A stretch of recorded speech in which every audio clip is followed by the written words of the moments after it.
Welcome along to Round 11 NRL Sunday Ticket. Let's get started. Rabbitohs Raiders. Kickoff. This match is underway. I'm all in on the Rabbitohs today. We all know that one of my least favourite teams in the competition are the Canberra Raiders. Sorry, Raiders fans. It's just the way that it is. I blame the Viking clap. So come on, bunnies. All in on the Rabbitohs today. And hopefully they can get the job done. I've got them covering the line. I've got Alex Johnston, anytime try scorer. And I've got Hudson Young, actually. Hudson Young, anytime try scorer for Canberra. So let's see how this one plays out. We are off and running. Just making sure that everything is all sorted. Yes, this game kind of crept up on me. Both games today actually crept up on me a little bit. I'm not even prepared in any capacity for the Sharks Titans coming up after this. I don't think I'm prepared mentally either for that game because the Sharks are my team, of course. Sharkies are my team, and I come into this with absolutely no confidence whatsoever that they're going to be able to get the job done. The Titans are a little bit of a bogey team. But anyways, not to worry. That's coming up after this one. We need to concentrate on this game for now. South Sydney. Canberra. And we've got a little bit of a hold-up at the start of this one. I'm not entirely sure what happened, to be honest, because I am kind of making sure that all the other platforms are up and running. Twitch, let's go. Facebook, let's go. YouTube, we're done. Nice. All right, there we go. I can concentrate on the game. But it looks like somebody's coming off immediately. The very first tackle of the match. And there's an injury. Tavita Totola is off. And Liam Knight is coming on for the Rabbitohs. And that is not the start that they would have been looking for. It was big Josh Papali'i taking the ball up for tackle one. And it looks like there was a head clash or something because Totola is gushing blood out of the mouth. And that looked nasty. But we can't feel sorry for anyone for too long because play carries on. And it's the Raiders with the first touch of the football. Welcome along there, Vitali Marketing. Let's go, bunnies, indeed. Because we hate the Raiders. We hate them. No, that's a bit strong. Hate's a bit of a strong word. We really dislike the Raiders. First set of 6 done and dusted. Rabbitohs on the kick return. They are just outside their own 20-metre line.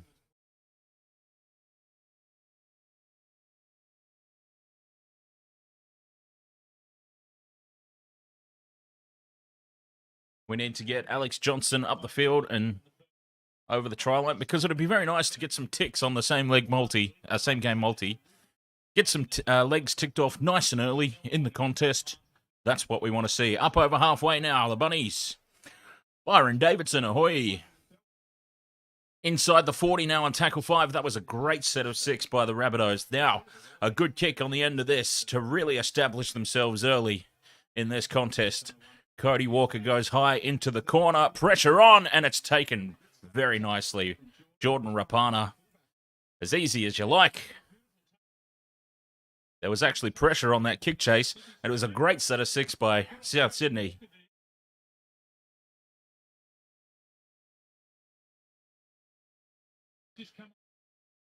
Raiders struggling a little bit to get territory. It's very early in the contest, of course. I don't think there'll be alarm bells running there. That's what they need to do. The offloads. The offloads is what absolutely destroyed the Sharks last week in Magic Round. The Raiders must have offloaded about 17,000 times during the contest, at least. And that's a bit more like it. That's a bit more like what we saw last week. If you're a Raiders fan, that's what you want to see. Up over halfway for tackle 5. Oh, and he didn't realise it was 5th and last, and he's tried to run it, and this has actually worked out all right for them. And that's about 17,000 metres forward. And that's an offside play. Unbelievably, that ball was not called forward. I've seen less forward passes in the NFL. HIA in the first tackle, Byron. It was the very first tackle.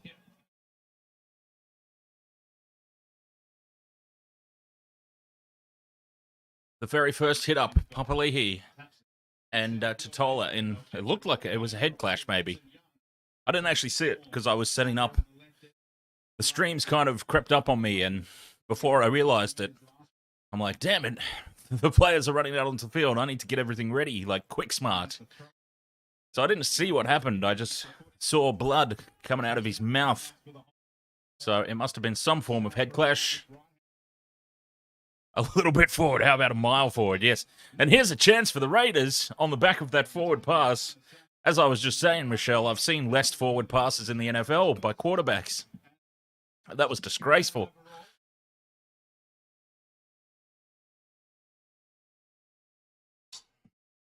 And they've got the first real opportunity. Wighton, Harbour bridges it over the top, and it will be a try.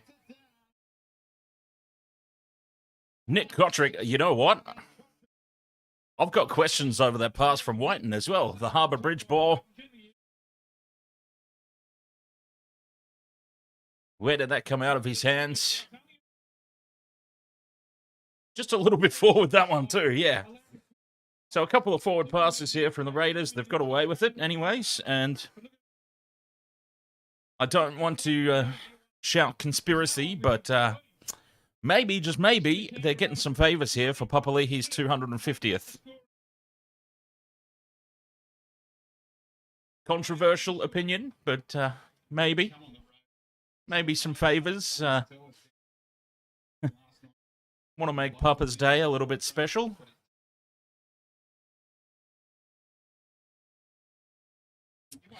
Nick Kotrick with the first try anyway. And it's 4-0 Raiders. And some alarm bells, really, for the Rabbitohs, you have to say. Very early in this contest. Blocker Roach putting his foot in his mouth there on commentary on Fox, talking about players inviting people into their hotel rooms, and then he immediately backtracked and went, well, not into their rooms, but you know. Yes, we know, Blocker. We know what goes on.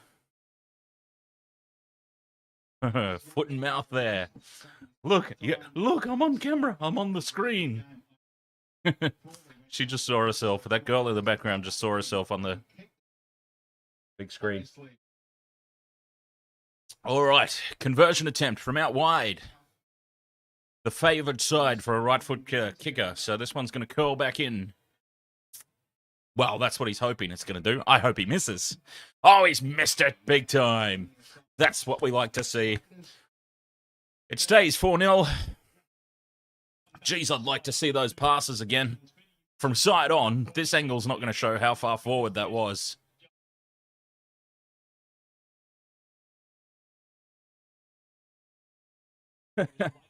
Vobsy. Ahoy there, mate. Oh, God, Jack Wighton. Please, please. Please don't let this man anywhere near the Origin squad. Please, Freddie. Please, Freddie, do not let Jack Wighton in the Origin squad. We don't... Oh, my heart couldn't take it. Honestly. Gary Jones. Ahoy. They don't deserve those points. 2 right. 2 forward passes. 2 goddamn forward passes. Blatantly missed because it's Papali'i's 250th. So expect a lot of calls to go the Raiders' way today. So Vobsy, that try was scored by what's it say there? Is that legible? It's actually not legible for me. I can't see it. Hang on. Nick Kotrick. Nick Kotrick with the try, and now he's off again down the sideline. Very close to going into touch.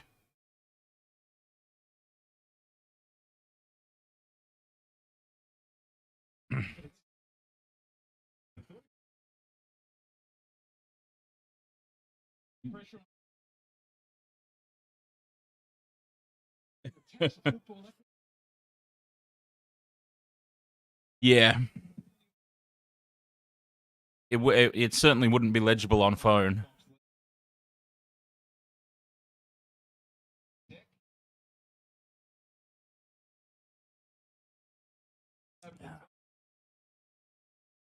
Big set of 6 on defence here for the Raiders. South Sydney trapped in their own half, 5th and last, still inside their own 40. And Ilias with the kick.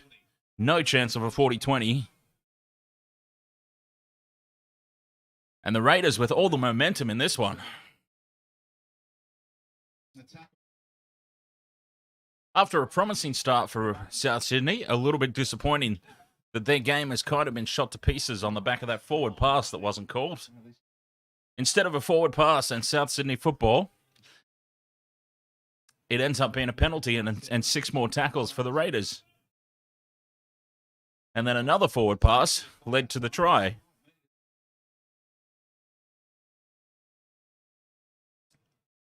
Ed Vogel, ahoy there, mate. If Raiders win, I won't be surprised. I wouldn't be surprised either. I just, don't want them to. I don't want them to. That's the... More offloads. That's the game that they've been playing successfully the past few weeks.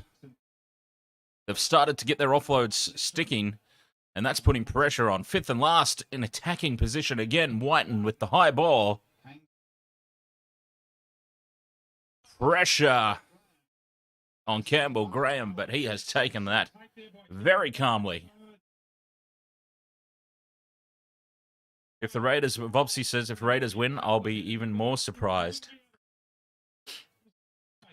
Well, considering how my tipping and sports betting's been going this round especially, because I'm all in on the Rabbitohs, I wouldn't be surprised at all if the Raiders win.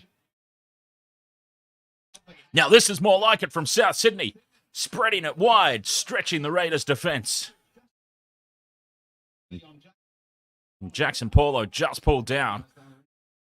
But this is more like it now. Out to the left, Campbell Graham goes himself, makes the line break, gets the pass away to Alex Johnston. That's who we want. Oh, don't tell me they called a forward pass. Okay. It's a penalty for obstruction. I tell you what, if that was called a forward pass,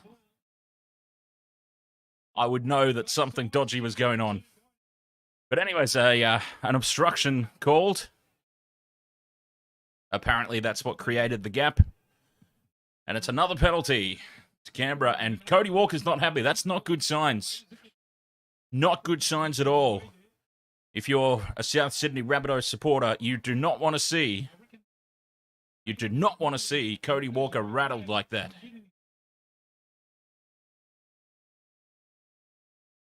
That is not what you want at all.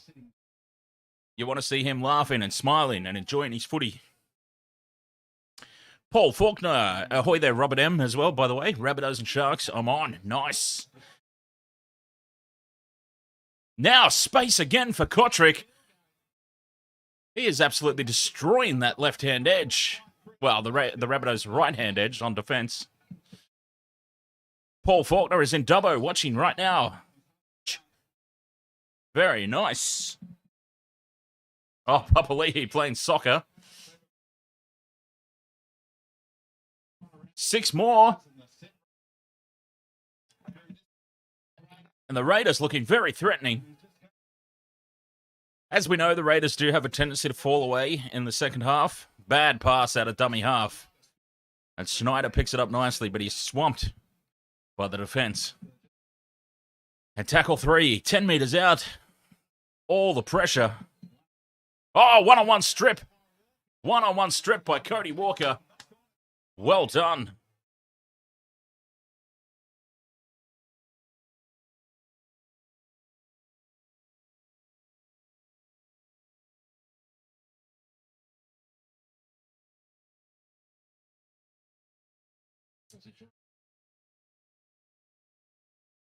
Let's see what happened here. Now, Walker has stripped the ball one-on-one. Whitehead had another crack.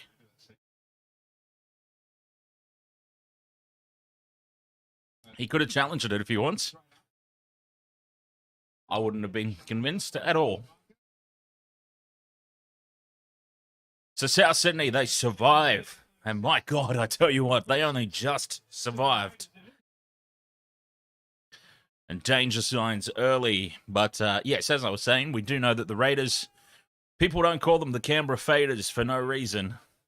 And don't read too much into what happened last weekend against my Sharkies at Suncorp, because we all know the Sharks and Suncorp do not mix. So you can't read anything into what anybody does to the Sharks at Suncorp. Just because they didn't fall away last week does not mean for 1 second they've shaken the Faders tag. But now, a mistake from Souths. And they're under the pump again immediately.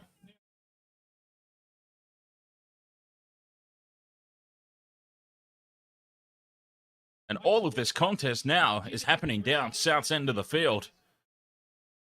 And they just need to hold on, really. There's still 27 minutes to go until halftime, and already you get the impression they just need to hold on and get themselves to the break. Another offload. And here's some space for Whitehead. The gap closes, and he is taken down 5 meters out from the try line. Midfield, right in front of the post. Options left, right. Papali'i with the crash ball. He will score the try. Papali'i will not be denied. In game number 250, he goes over. He wanted that one. You could tell he wanted that one, and nothing was going to stop him.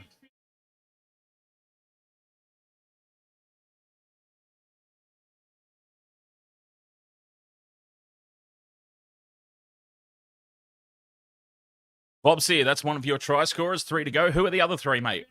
We'll keep an eye on that one for you.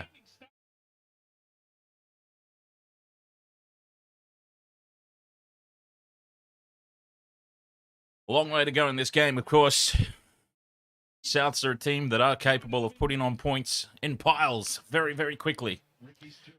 So I don't think that they'll be concerned. But they really do need to pull their finger out. Oh, he loves that one, Papali'i. They're smiling, they're laughing, they're enjoying their footy at the moment, the Raiders. And I tell you what, if the Raiders do go on to some sort of resurgence here, then all I can say is I'm unsurprised, entirely unsurprised, that it would be my Sharks that are responsible for playing them back into form.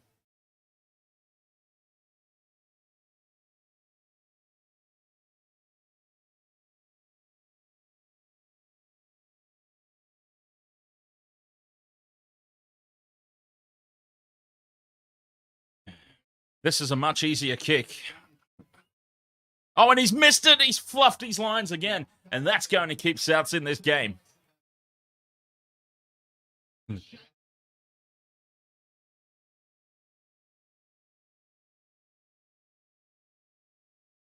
Wow. That was a substantially easier kick, and he has completely fluffed his lines. And that might be the last attempted kick he has for the rest of the day. Well, Brad Schneider, I don't think he's usually the goal kicker, is he? I'm not really sure. I don't follow the Raiders closely enough because, as we know, I hate them. So I don't know who their usual goal kicker is. But I can tell you, what, it might not be Brad Schneider for too much longer.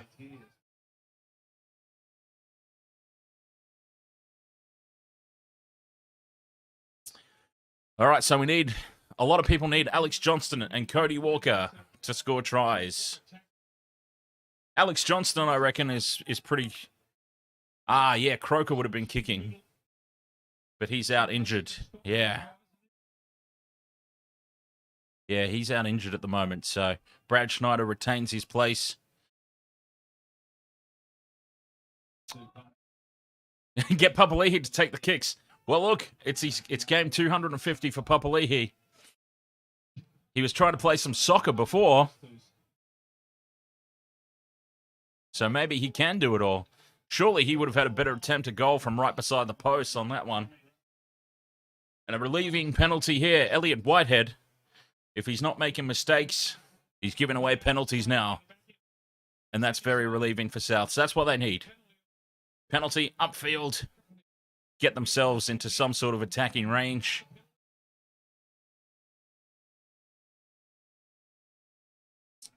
Not the greatest kick into touch that you'll ever see, but they now start 30 metres out from their own try line instead of 10.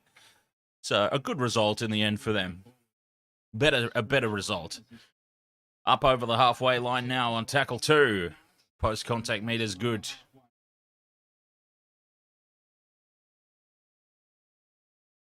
And the goal kicking could prove to be the difference at the end of this one.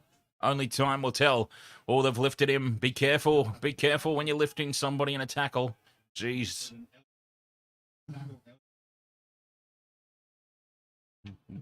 Oh, no. Very, very disjointed there. But a tackle without the ball. Late call. Somebody was in the referee's ear there.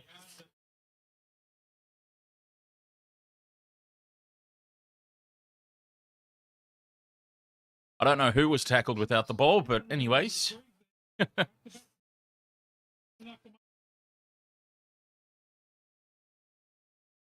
The kicks in general play have been shared between Cody Walker and Lachlan Ilias. I don't know who does the goal kicking, if that's what you're referring to, though. Ilias, I suppose. Walker to Graham. There's Alex Johnston stepping inside and then drops the ball as he tries to reach out over the line.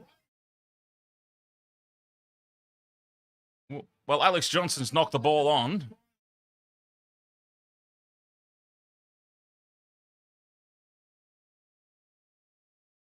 Oh, okay, so Alex Johnston is trying to claim the ball was kicked out of his hands rather than him knocking the ball on. I thought he lost control as he reached out. They had the space. They had the numbers. The winger came in. Rapana looking for the intercept. Johnston steps back infield. No obstruction here. That was a defensive read. That was a defensive decision.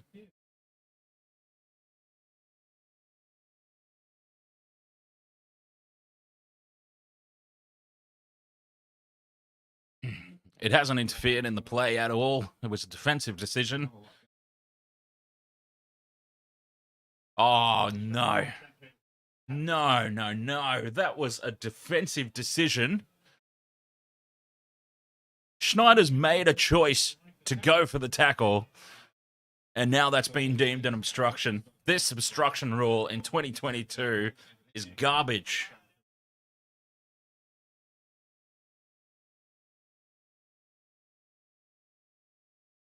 He made a defensive decision to go for the tackle. That is a joke. That's a Papali'i 250th game leg up call, that one. Jesus Christ, that's a really bad call. This obstruction rule in 2022 is a joke. And it needs to be reassessed ASAP. I can't believe a player makes a decision to try a tackle, and that's considered an obstruction by the attacking team now. Every day of the week, that would have been called a defensive read, a defensive decision to go in and try and make the tackle on the player rather than trying to cover in defense. But now, it's apparently an obstruction. And the Raiders, a great set of 6 on the back of that penalty, the piggyback upfield. And Wighton gets to put an attacking kick in. It's not a very good one, though, let's be honest. And Cody Walker takes it quite easily. And we've got a player in real trouble here for the Raiders. He is in big amounts of pain.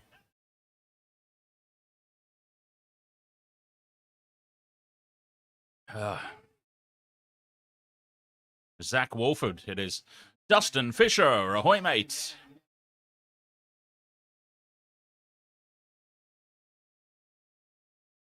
Oh, he's up.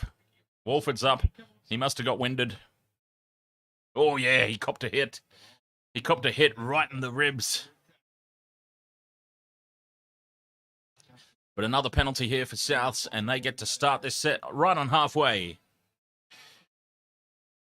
Well, they started the set on halfway, and they've been driven 10 metres backwards on tackle one.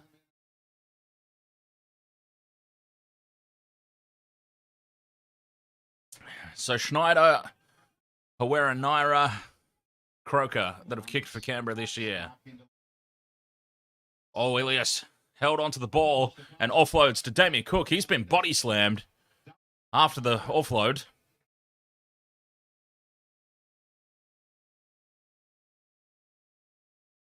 Tackle 3, Raiders. Cook out of dummy half.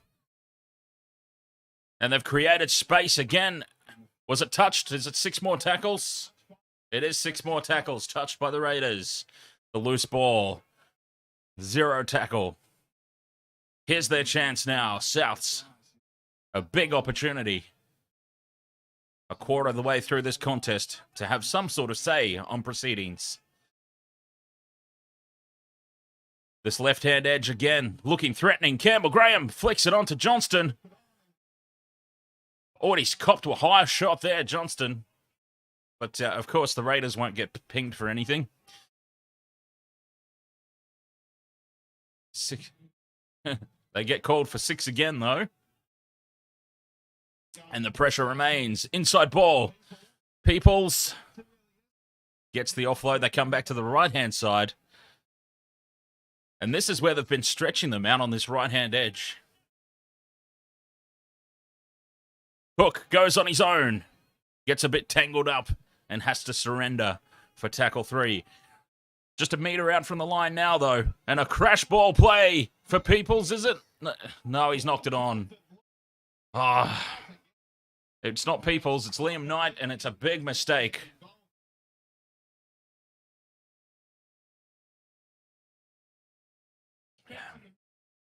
Goal line defense on song once again.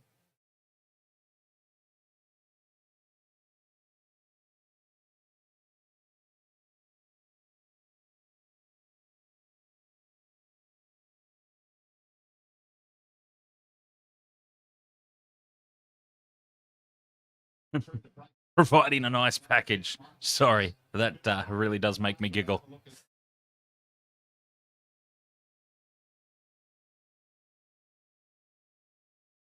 Sutton's a terrible ref, yep. I will never forgive Sutton for,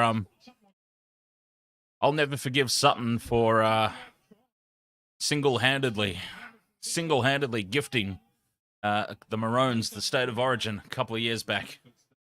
He will never be forgiven in my eyes. I think that was Sutton. Or was it?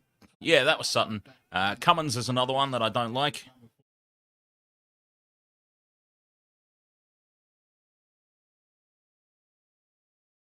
And this guy today seems pretty dodgy, if we're being honest. I mean, although, you know, is it the referee's job to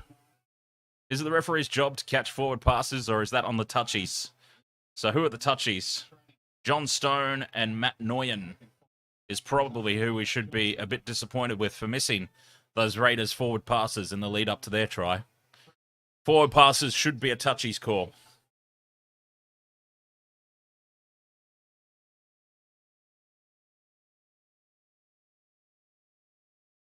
Six offloads for Canberra. Just the one.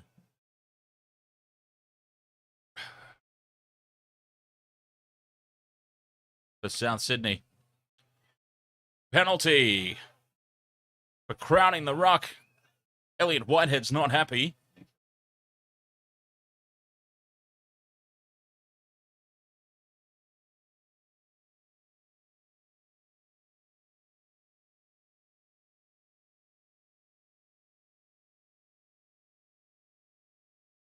Now, can Souths do something?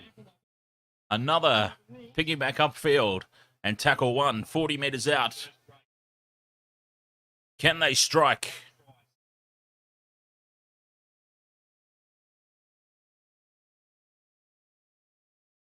Offload. Cook running away. 20 metres out now. Damien Cook is starting to get his running shoes on. He's getting those little legs pumping. And that's what you like to see. Oh, dummy by Ilias, and it nearly opened up for him.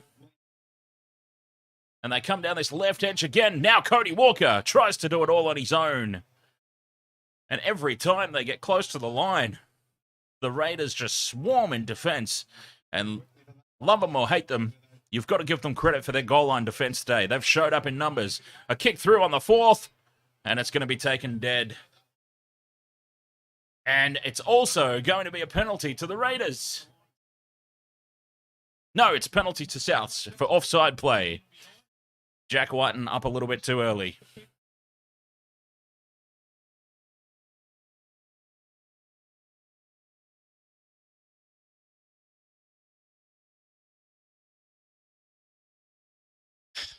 They've really got to strike. They've really got to strike soon, Souths.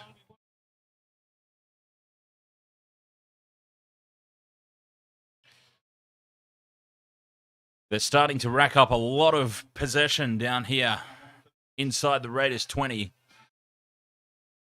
And they really need to start making that count in some capacity. The missed conversions for Canberra are keeping them in the contest at the moment. But a converted try of that, suddenly puts a whole new spin on this game. Jai Arrow gets over the line, just held out centimetres away. And again, 3 or 4 defenders showing up in force for Canberra. Walker tapped on. Taff flicks it on. There's nowhere to go. And again, and solid defence jolts that ball loose. And again, I've got to say, love them or hate them. We all know that I hate them. I make that no secret. Cannot stand the Raiders. But even I've got to stand here and applaud the goal line defence that they are showing today. Well, not just goal line defence, but their defence when under the pump inside their own 20. They just show up 2. There's always 2 or 3 or 4 even. Just showing up in numbers and putting the pressure on, giving Souths nowhere to go. And now a high tackle, penalty. Things are starting to unravel for Souths. This will be a huge, huge statement if they can get up here and take more points when they've been under the pump for the last 10 or 15. Absolutely, this is the sort of contest, Bobsy just says, where they're missing Adam Reynolds. And now Jai Arrow's in trouble. James Intox, ahoy, mate. Well, there shouldn't be a Viking clap here today because it's a South Sydney home game.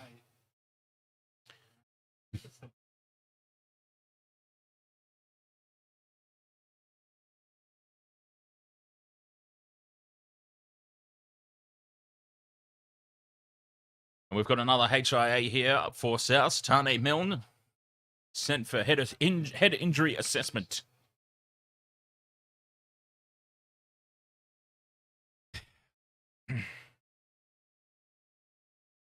Now, no matter what happens, there's still a long way to go in this contest. But a try for Canberra after they've been under the pump for the past 15 minutes or so would be a huge, huge statement. And if they can get the conversion as well, they will have gone a long way towards securing this contest.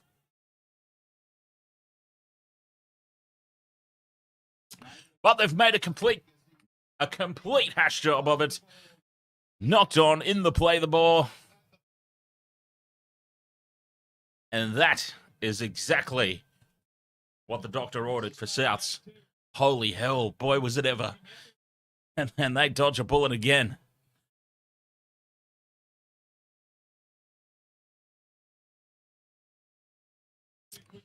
Terrible attempt at the play the ball there.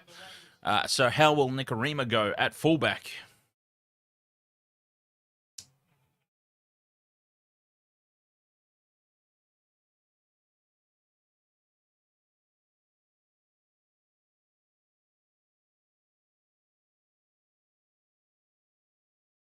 No idea. Oh my goodness, racing up out of the line.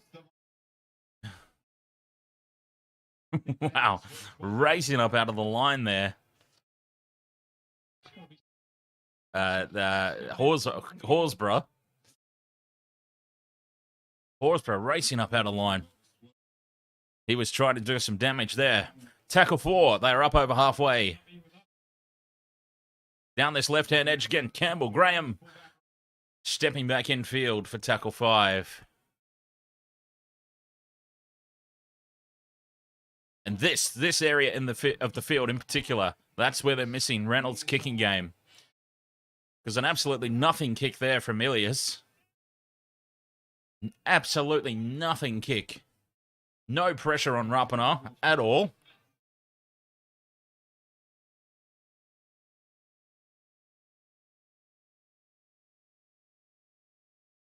And a penalty to Canberra. Just a little bit too enthusiastic there, apparently. Souths, and they're offside. Good Lord, how many penalties have there been? Very interesting to know that. Penalties conceded. 5 each. I'm surprised by that. Still, 10 penalties in the first half.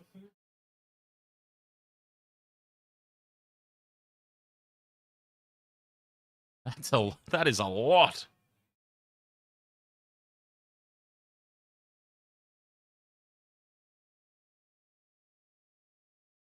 I mean, that's a lot for an entire game, is it not? Let alone, we're not even at half-time yet. Referee Goff is laying the smackdown. No nonsense. No nonsense at all.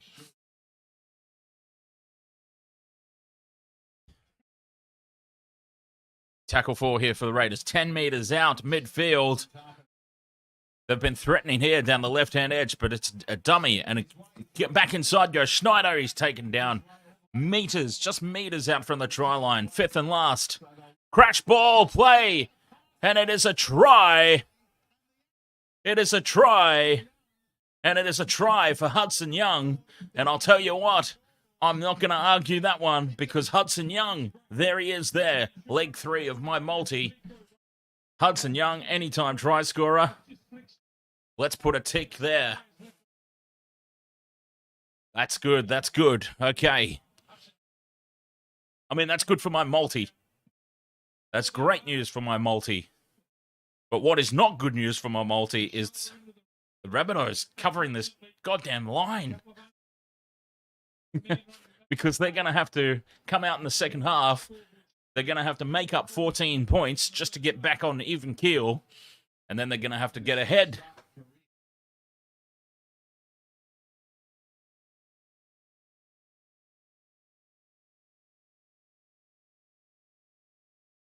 Dustin Fisher, who's the other one on the multi? That is Alex Johnston for Souths.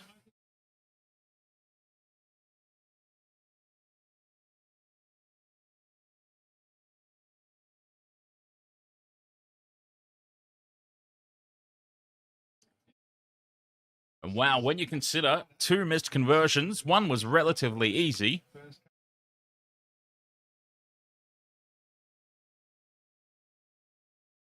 So here we go. Jordan Rapana stepping up now for the goal-kicking duties. Brad Schneider has been demoted.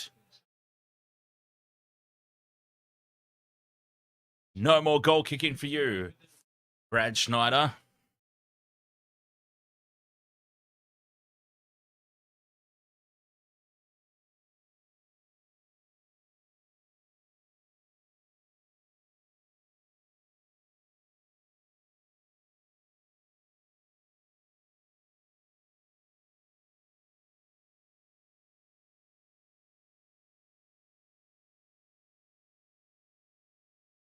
This is essentially exactly where Schneider missed his kicker goal, just on the other side of the post. And there's no mistake here in this one. And it's 14 points to 0. And it's a long way back now for Souths, but they are, of course, playing the Canberra Raiders. And as I said, don't read too much into the fact that the Raiders did not fade last weekend in Magic Round, because you can't read anything into anything that happens when the Sharks play at Suncorp Stadium. So they have not shaken that faders tag just yet. If anyone's going to give up a 14-point lead in the second half, it is definitely going to be Canberra. So don't worry, Souths fans. This one is far from over yet. They're going to need a good kick up the pants at halftime, though. Horsburgh goes straight through. 20 metres out from his own line there on the back of that run. And they just need to get to halftime. No more points. They have just got to survive and get themselves to the break here.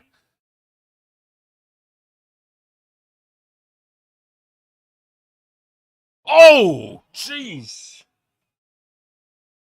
Oh, that was a high shot there. And I'm surprised there was not more of a reaction to that.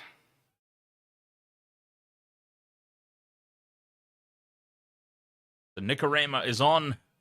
He's bringing the ball back now. That's the first time I think he's had a chance to hit the ball up. Alex Johnston now getting involved, doing the hard yards. I think the Rabbits are going to score. Yes, absolutely. Just remember, yes, he was wearing headgear, so the ref is just like, nope, nothing to see here. Or the referee's probably like, Jesus Christ, I've already given away 10 penalties this half. I better rein it in a little bit.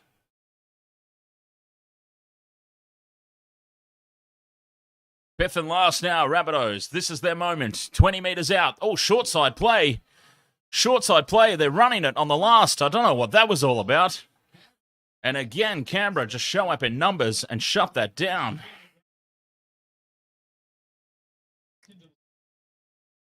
And that's another moment where they're missing the guidance, the direction of Adam Reynolds.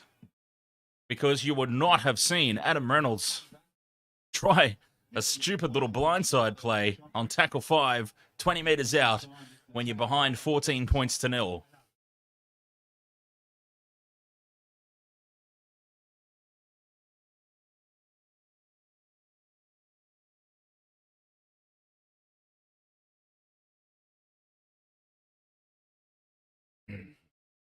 Elliott Whitehead is going to get himself... Oh, that's a lot of blood there. Who's this for the Raiders? That's a gusher. But yeah, 14-0 behind. 5 minutes to go till halftime. 20 metres out on attack. And you're running a stupid little blindside play that is easily numbered up and covered off. They didn't even have an overlap. It wasn't like the Raiders shut down an overlap. They were numbered up already. Oh, and here's a big mistake. Here's a huge mistake that gives Souths another attempt before halftime. Dropping the ball cold. Swedish detective, you needed Rabbits over 24.5. Well, as I said, no panic.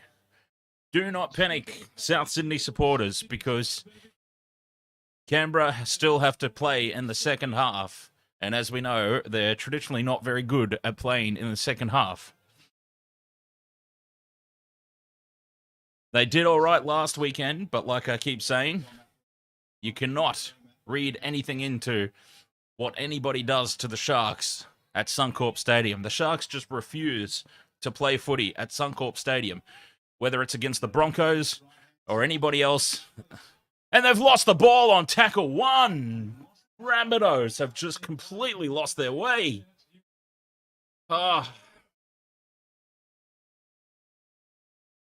No way. This is just a complete horror show for Souths.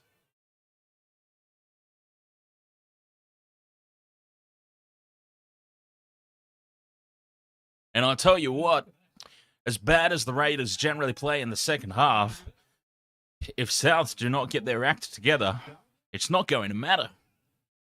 They have potentially already done enough to hold on in this contest. If Souths don't get their... They need to pull their finger out, basically.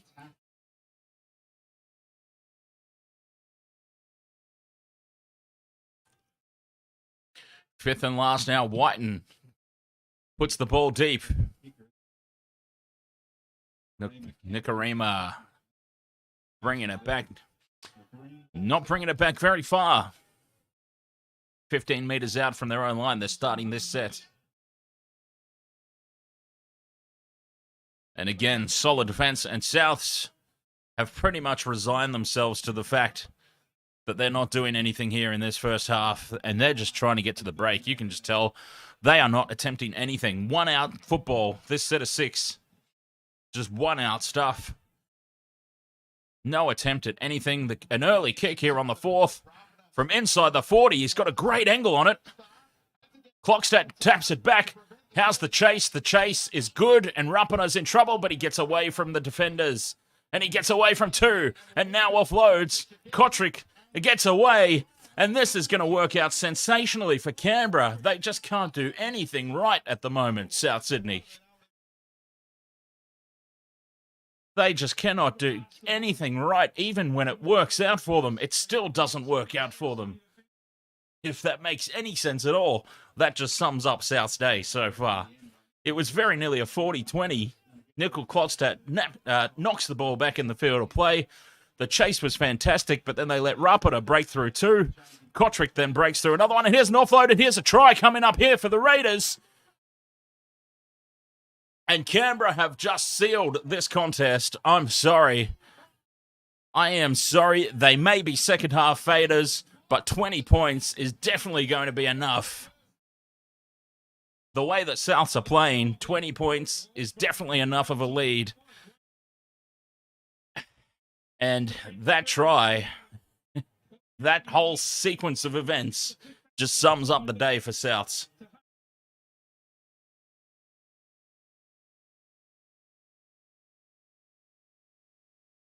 They are absolutely toasted here, the Rabbitohs.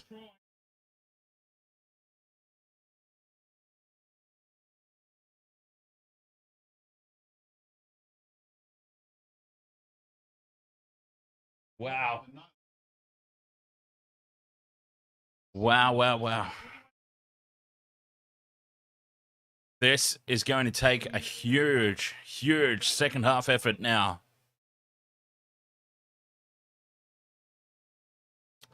Yes, this game is at Dubbo.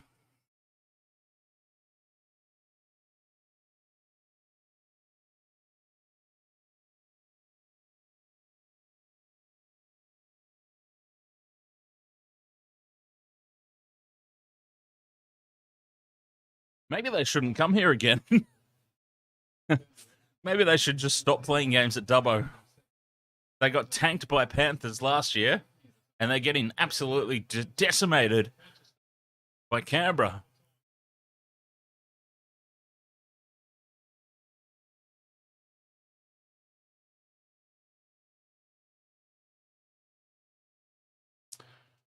Jordan Rapana now taking over the kicking duties, and it's another easy one.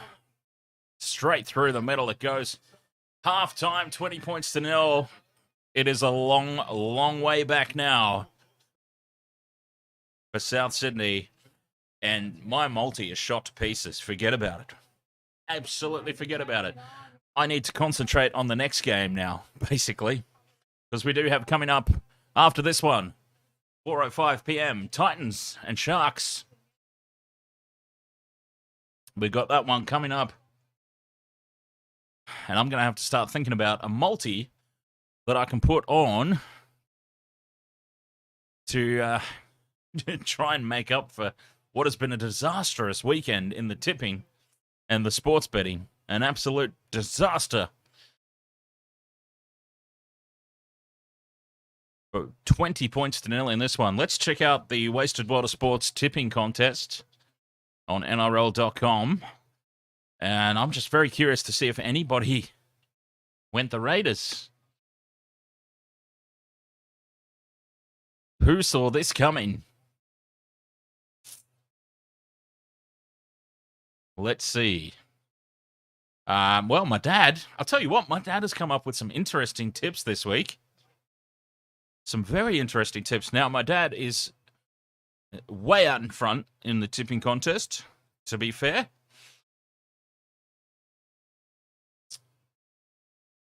And he made some interesting calls this weekend. Canberra over South's one of them. But he's looking pretty good at the moment on that one.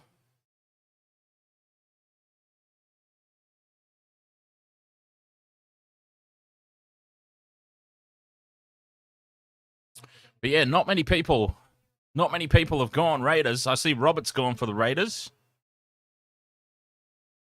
Team Mull up there in number 1 spot, gone Raiders. Robert's gone Raiders. Cliffy Lions fan club's gone Raiders. And then all the players, all the tipsters from 18 down to 21 that I suspect have given up and don't even put their tips in anymore, so automatically get given the away teams. They've all gone the Raiders as well. So yeah, I think Boa and Suey and Randall Dunn and Jordan Johnston, I think they've given up. They're like bollocks to this. We're too far behind now. No chance of catching up. We're just going to take the automated tips. So James says Cody Walker has to step up and make things happen in the second half. And that's the problem. Cody Walker is really off his game again this week. If you rattle Cody Walker early, you go a long way towards winning the contest.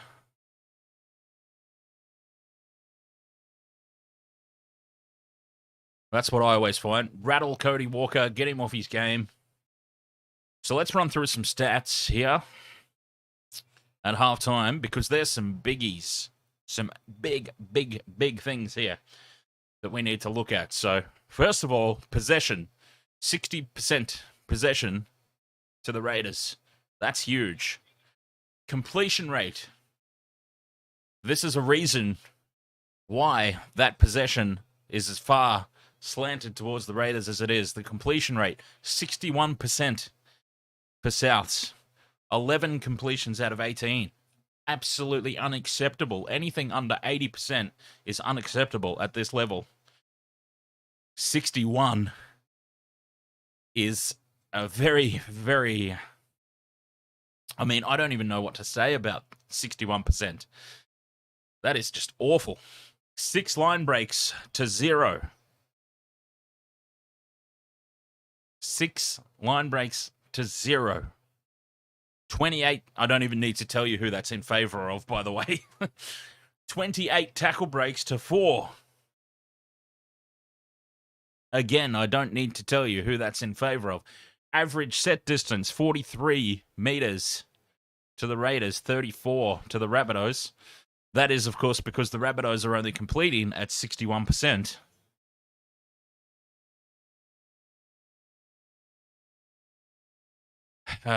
So further down, missed tackles.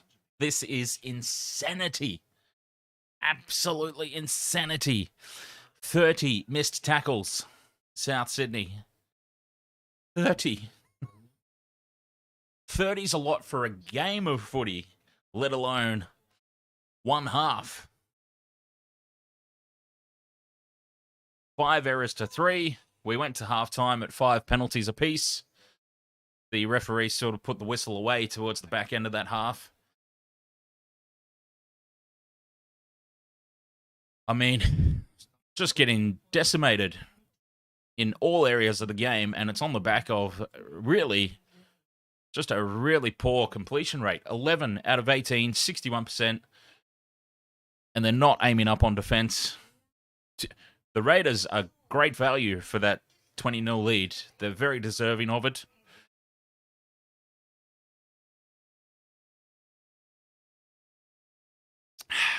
I dare say, like, we know that the Raiders are not a second half team. We know that. I've mentioned that quite a few times already. People don't call them the Canberra Faders for no reason. But, I mean, I don't care how much the opposition fades away in the second half. If you're only completing at 61% and you're missing 30 tackles in a half of football, you are not coming back into this contest. So they really need to pull their finger out. They need to get their act together ASAP. Well, this is going to get very ugly. Now, we're talking about Dubbo and the Rabbitohs' history there. I believe I overheard the commentators saying that last year, Penrith pumped the Rabbitohs at Dubbo 56-0. We could see a repeat of that if they don't come out and shape up in the second half. It could get very, very ugly very fast. Uglier. It's already ugly, isn't it?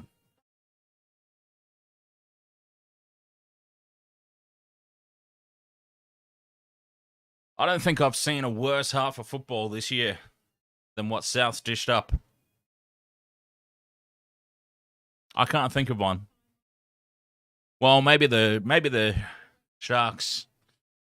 Maybe the Sharks the past couple of weekends at Suncorp Stadium.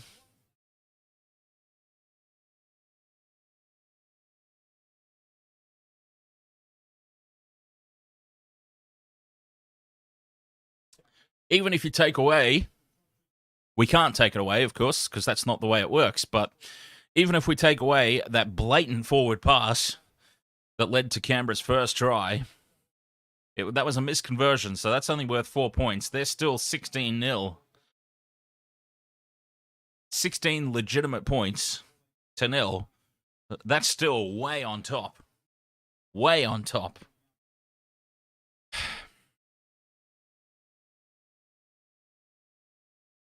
I'm blown away. I'm absolutely blown away by what we've seen. All I can really hope for at this stage is that Souths make a contest of it at least. It'd be good if they, because when you're in neutral watching a game of footy, all you want to see is a contest. Obviously, the next game coming up, I'm going to be extremely passionate. I'm going to have a clear favourite in the contest. I might even be just a little bit partial, a little bit biased. Maybe.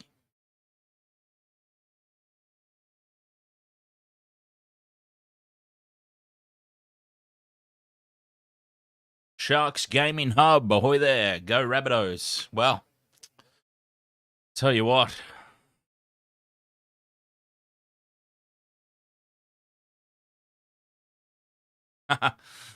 Oh, I've already got it set up, Vopsy, coming up straight after this one, 4:05 p.m. Titans, Sharks. Sunday ticket continues. You seem to stream every Sharks loss. Yeah, not having a good run, am I? Not having a good run with it at all.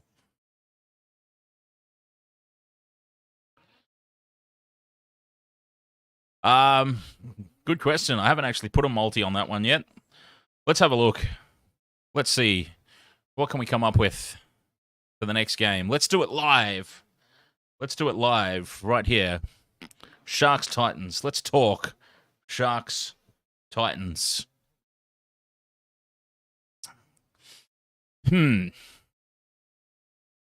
Let's see. Okay, so I honestly don't want to go anywhere near head-to-head for this game. Because look, honestly, if I went in this, let's talk about Rabbitohs Raiders again for a moment. Hudson Young, already got him ticked off.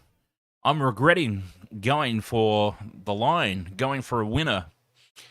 I usually don't because that way you're not limited to a team winning the game.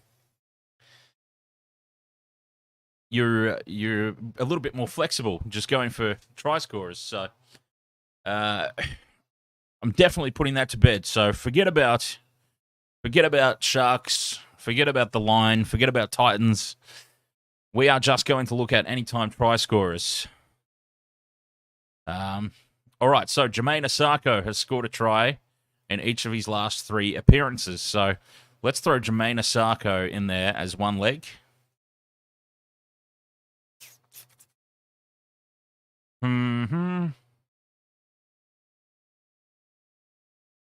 For see, the Sharks have really been off kilter the last little bit, so it's really hard to pick a try scorer for them. I reckon Talakai is probably due.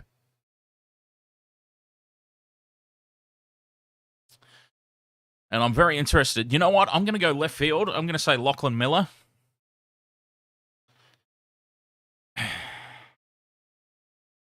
If I go Lachlan Miller and I go Talakai or Katoa, I reckon Talakai is probably due for a big one. Okay. So let's go 3 legs. Jermaine Asako. Let's drop... See, I'm going to hate myself if I drop him out and he ends up scoring a try. Lockie Miller. Now, let's leave... You know, because usually you've got Will Kennedy... Lockie Miller's coming in to replace Will Kennedy, who's out suspended. Will Kennedy, they do that sweep around to the right-hand edge. Will Kennedy is usually there off the back of Nico Hynes. Gets a lot of tries that way. I expect Lockie Miller's going to play exactly the same way. So I'm going to go ahead. I'm going to take a punt. I mean, it's gambling after all, isn't it? You've got to take a punt on a punt. I'm going to say that Talakai is due. I'm going to say that Lockie Miller is going to fill that role of Will Kennedy. And they're going to run that play a lot, that sweep, the fullback sweeping around the back of Nico Hynes. Nico Hynes is going to dummy the cutout ball, and he's just going to pop it short to Lockie Miller, who's going to go in untouched because the defense is going to get drawn out wide. The dummy will probably be to Talakai. I'm not totally convinced. I'm not totally convinced at all, but let's go with that. Let's roll with that. 3-leg, same game multi, Jermaine Asako, Talakai, and Lockie Miller. Sharks by 13 plus or nah? I couldn't pick that with any confidence, Vopsy. I mean, I'm not even convinced that they're going to win. I'm not convinced, Sharks Gaming Hub. I mean, I love my Sharkies, but they're not traveling too well at the moment. And they always seem to struggle at the Gold Coast. So I think if they do manage to squeak a win, I'm not convinced that it's going to be...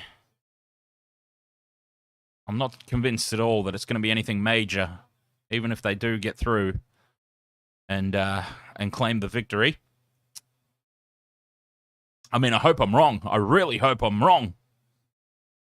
I hope that they come out and absolutely wipe the floor with them, smash them. But anyways, we've still got a whole half of footy to get through here in this one. Yes, come on. Peringi Ellis up the bunnies. Big comebacks. It's the Canberra Raiders.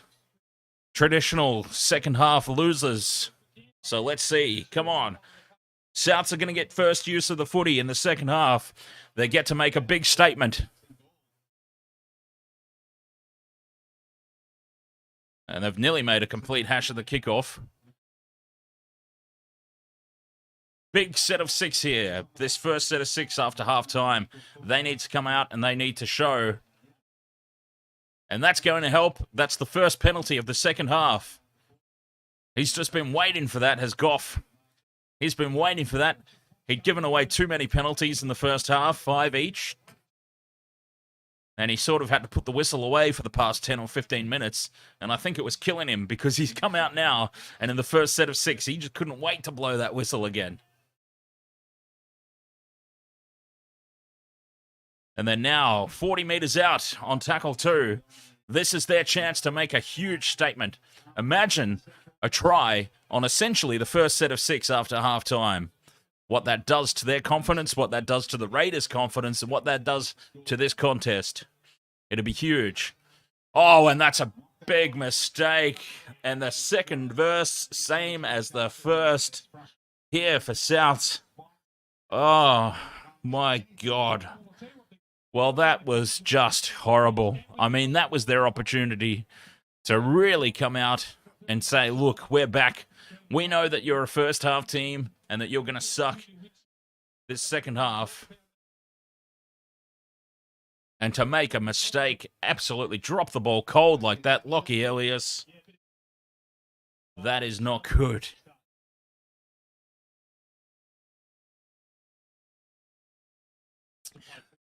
James, you went Sharks, 13 plus. Talakai, Hynes, try scorers into 31.40 points in the match. Paying $77. Well, you know, as I always say, if you're going to go a same-game multi, go big. Otherwise, what's the point? You've got to go big.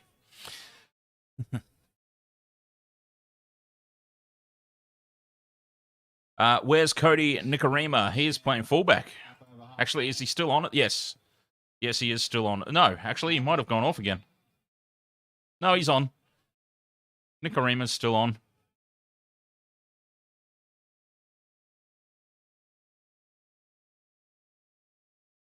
Paulo takes the high ball. He was under a lot of pressure. But he comes down with it nicely. Campbell Graham now back there for a hit up. Putting in the hard yards.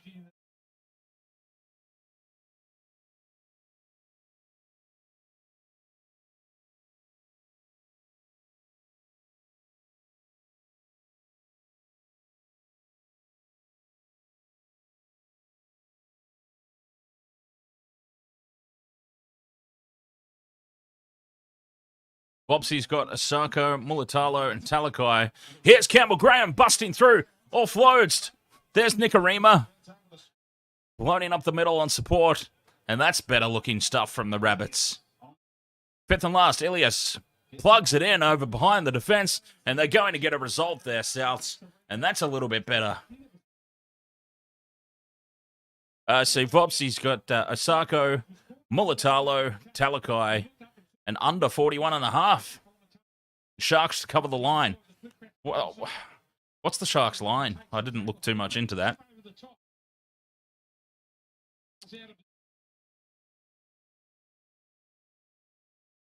Six and a half. Yeah, okay. 6.5 isn't... Look, if the Sharks turn up to play, 6.5 is not a bad line, really. And the Raiders get a result from a short kickoff.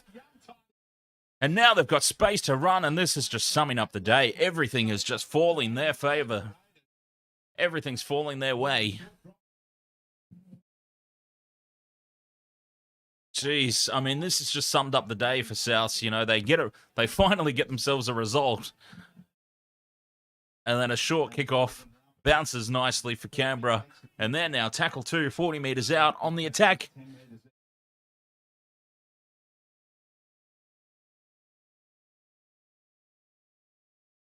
And even this has worked out for them. It's a try. No, yes, it is a try for Canberra. They can't do anything wrong at the moment, Canberra. Everything is just falling their way. The bounce of the footy, all the luck. This is just, I've never seen anything like this. I have never seen a team just get everything go their way like this. A tap back on the short dropout. They go a short side play. This ball is knocked back by the Rabbitohs, and somehow it just falls the Raiders' way. I have never in my life seen a team play a game of football where just every single little bit of luck goes their way since the Melbourne Storm when Cameron Smith was playing. When Melbourne Storm in the Cameron Smith era just seemed to get every little thing go their way. And that's what we're seeing today from Canberra. Every little bounce of the ball, every little bit of luck. Absolutely unbelievable. Heel, Fries, ahoy there, mate. How are you doing today? And this has just summed up how things are going for Souths at the moment. They get a result. They get a result. The dropout, they forced the dropout. They finally get themselves a result, and it turns into a Canberra try. That just sums up the day for South Sydney. I think it will be, James Intox. The next game, like I said, I have absolutely no faith in my Sharkies for the next game. No faith whatsoever. I would not be surprised at all if the Titans win. I really wouldn't be.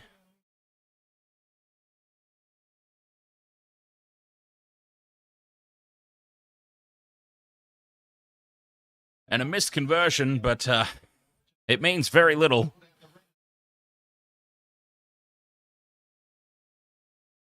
It means very, very little in the context of this one.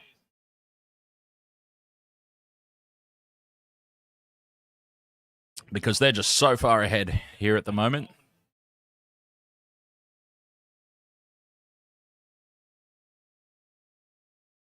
All right, so yeah, the next game.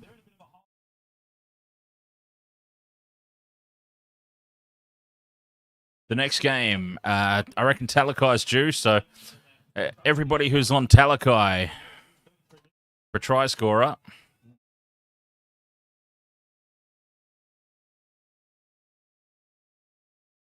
I reckon that's a pretty good bet.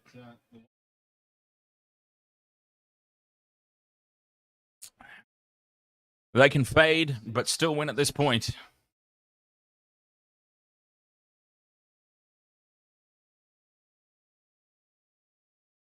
Haringi Ellis says they have to pay back their home crowd after what Penrith fans done to them.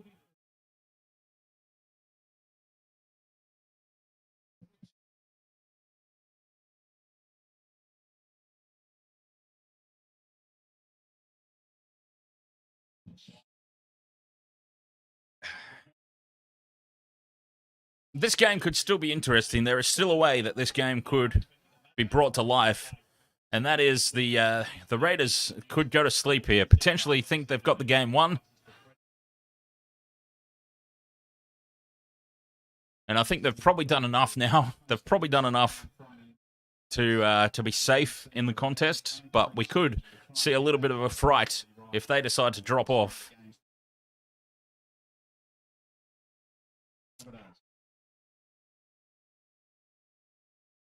Vopsy says, I'm trying to save up for a Tesla. I need the NRL to let me know what games they are rigging. Well, I'll give you a little bit of a hint. Keep an eye on the milestone contest. Today, it's Papalihi's 250th, and everything seems to be going the Raiders' way. That's a horrible kick. Oh, it's bounced all right for him in the end. Raiders bring the ball back, and they'll be starting this set of 6 a metre out from their own line.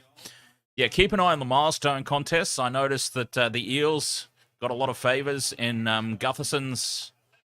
was it Gutherson's 150th? Or his 100th? There was a milestone game for Gutherson. Anyways, and the Eels just got everything go their way in that contest. The Raiders are getting everything go their way tonight, and it's Papalihi's 250th, so... Yeah, I reckon that's a little bit of a hot tip. Keep an eye on the milestone games, because players on a milestone seem to get a little bit of favour. Oh, that's forward. That is forward, and it's actually been called. I can't believe it. They scored a try off a forward pass in the first half, but this one's actually been called.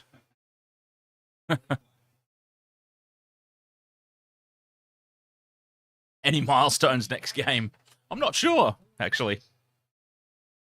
The only thing that concerns me about the next game is that I'm a Shark supporter, and I live in Queensland. I stopped going to any games to see the Sharks play because they just do not play well anywhere in Queensland. I'm not looking forward to the Dolphins coming into the competition because it just means an extra game in Queensland every year now for potentially, for the Sharks, and they suck whenever they come here. I stopped going to the games because it was pointless. Whether they're playing the Titans, the Broncos, anyone in Magic Round, they just suck at all the Queensland grounds. So I'm expecting, even if they do manage to sneak a win, I used to go to the games back in the day against the Gold Coast Giants, the Gold Coast Seagulls, and the Sharks would probably be the only team that would lose to the Gold Coast in those seasons. They just refuse to play against the Queensland teams away from home.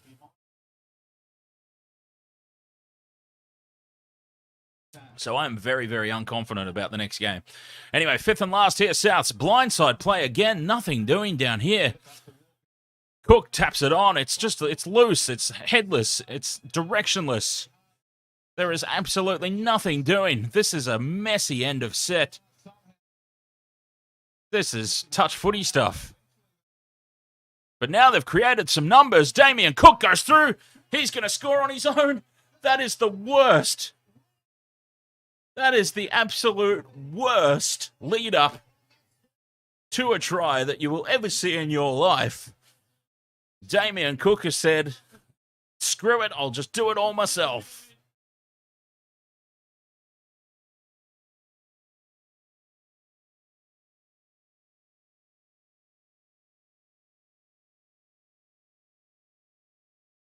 And is that going to spring South to life? I don't think so, because that was so disjointed. That was so messy. But it's something, at least.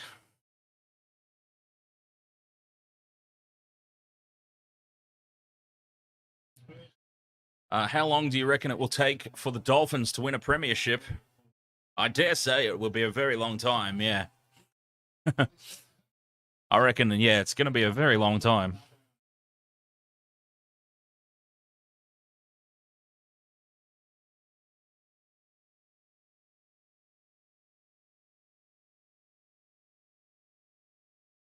Yeah, I remember it was such a big deal when Wally Lewis went to the Gold Coast Seagulls.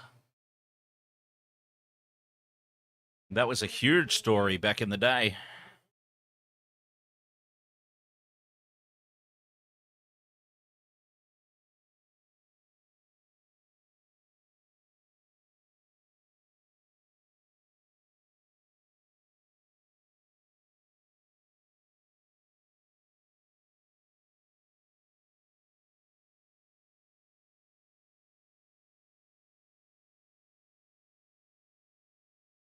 Straight in front of the post, easy as you like.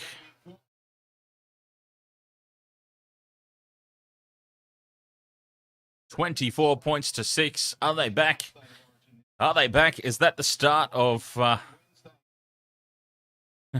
is that the start of the comeback?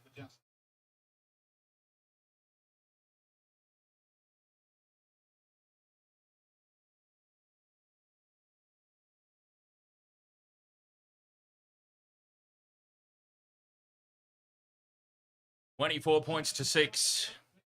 Game on. Game on. Game on. It's against the Faders. The Canberra Faders. There's still 27 minutes to go in this one. Long time.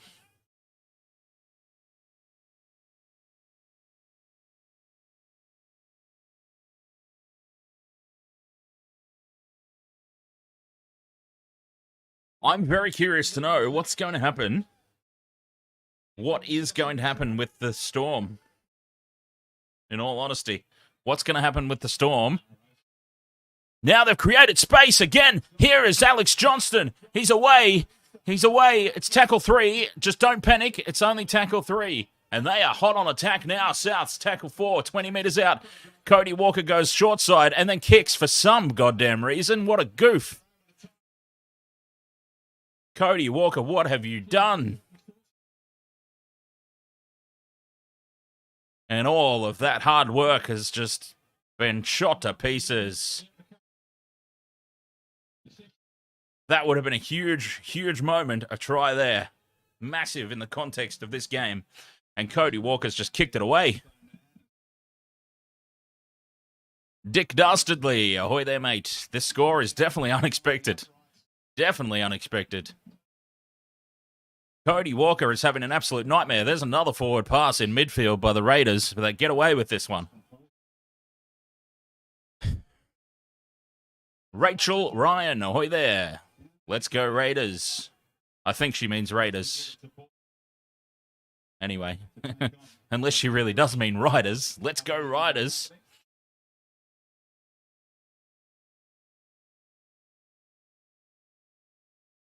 That was a huge moment in this game. If they had have put the pressure on and got a set repeat or scored a try, 2 tries in the space of 2 minutes sends a big warning.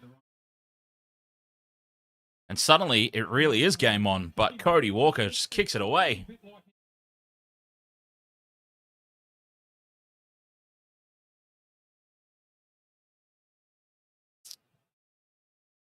Nikorima goes straight through and then pushes the offload. Why? They are panicking here. They are panicking so much, Souths. They still had tackles left up their sleeve both times. Cody Walker's kicked the ball away once. Nikorima with an unnecessary attempted offload there.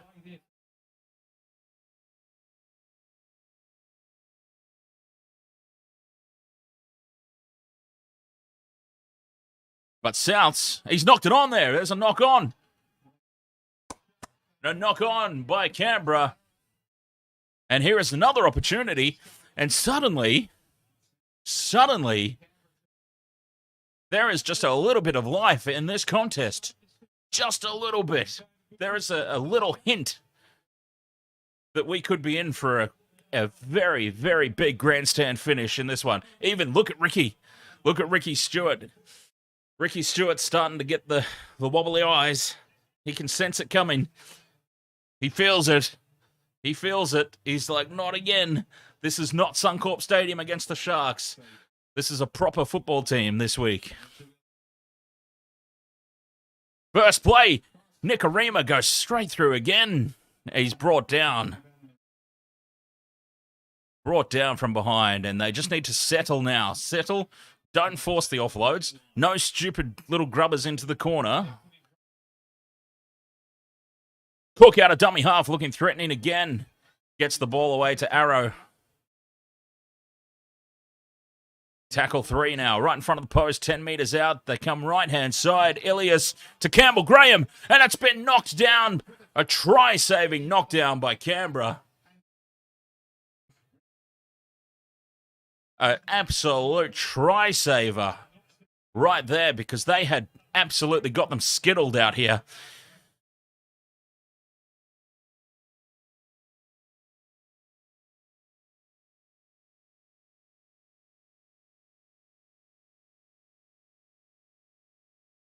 Souths will get the ball back from the scrum here, though.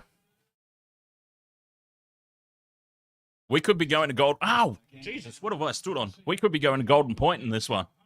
I don't want to say, look, a try here, and suddenly it's only 2 converted tries with still a quarter of the contest to go. It needs to happen right now, though. Bring this game to life, Souths. Come on. Bring this game to life. Bring back the faders tag. Bring it back. Out to the left, Cody Walker, dummies, tries to go on his own. He saw the defender on the inside, slipped. And it's another penalty here for Souths.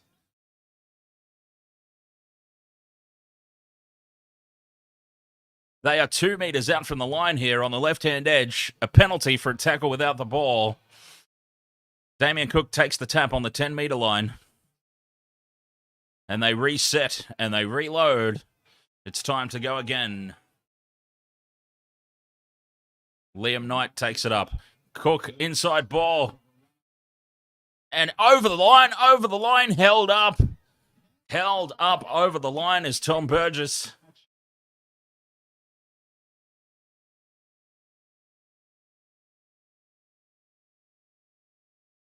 Good man. Good man. The referee was going to send it upstairs and have a look. And Tom Burgess is like, nah, mate, I didn't get it down. Let's just go back and play on, for Christ's sake. We don't have 5 minutes to sit around waiting for the bunker. Great work, Tom Burgess. I applaud that. More players should do that. More players should just say, look, I didn't get it down. Let's just move on. Out to the left-hand edge they go. It comes back for Jai Arrow. And they get a set repeat. Has 6 again. It's tackle 1. And they're crowding the play the ball again. It should be another 6 again. They stick with the left-hand edge. Cody Walker shows and goes. And Taft takes it down. Tackle 2. 5 meters out. Big right-hand side now. But Liam Knight just settles it. Midfield. Dupanda. Ahoy there. The Raiders are faders. Well, we can only hope so. Ilias goes on his own. Nobody to link up with. Tackle 4. Still 10 meters out. Damien Cook. Oh, it's been dropped by Liam Knight. Backwards. Walker just recovers and settles it. Midfield. 10 meters out in front of the posts.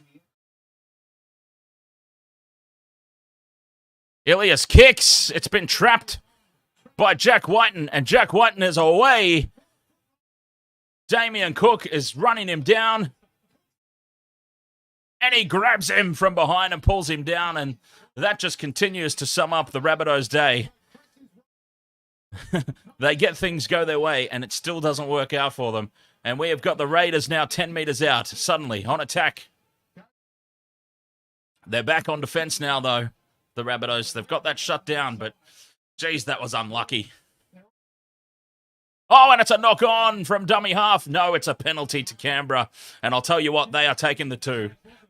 They know that they're not scoring any more points from tries, so they are taking the 2 for sure. 18, push it out to a 20-point lead. And I think Souths will be happy about that, really. But, geez, I tell you what, Souths very unlucky in this second half. Even when things have started to work out for them and they're getting results, it just doesn't go their way. It's just, everything is just falling and bouncing for the Raiders.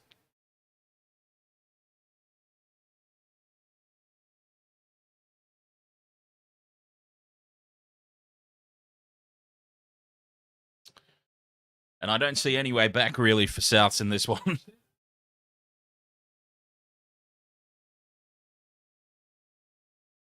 Honest to Christ, James Intox. Honest to Christ, if Jack Wighton gets selected in the Origin squad, in any capacity, my money's on Queensland are actually looking pretty solid this year. Make no mistake about it. Forget about their rookie coaching staff. It's the players that matter. Forget about their rookie coaching squad. They are a very dangerous-looking squad this year, Queensland. Make absolutely no mistake about it. And if you've got passengers like Wighton in the squad anywhere, it's going to come back to bite. So I would immediately be putting money on Queensland if Wighton is anywhere near the squad.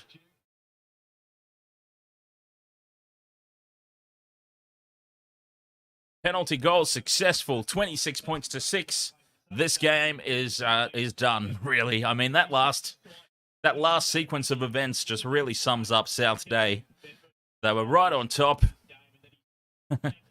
And the bounce of the footy, when it's not going your way, it's just not going your way. That could have come absolutely anywhere off Wighton's legs. It popped up straight for him. And off he went, up the field. Canberra get a result, just like that.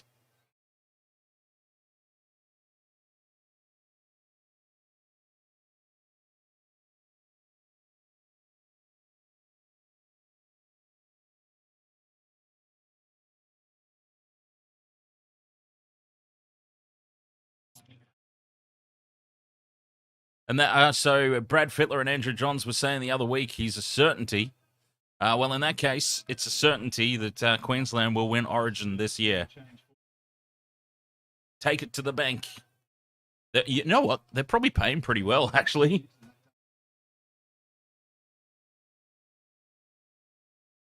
State of Origin. Let's have a look. Yeah, $2.50 head-to-head, Queensland.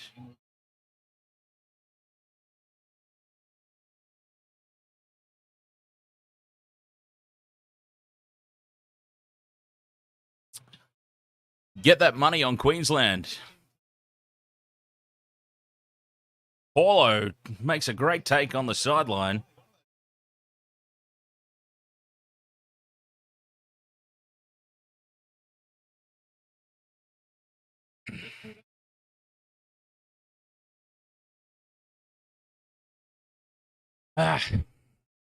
We need another South Sydney try here just to put a little bit of life into this contest. Okay, so I need to do my graphics for the next game. Since this game's over, I'm going to be a little bit quiet about it because there's not a whole lot to continue to go through. But I do need to get my same game multi graphics ready for the next game. Lachlan Miller, Talakai, and Jermaine Osako. Anytime try scorers. 3 legs.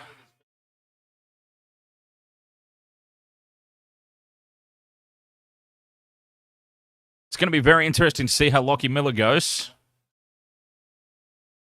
He's got a lot of speed, I know that. I don't follow the Rugby Sevens all that much. But I know that he's very, very quick.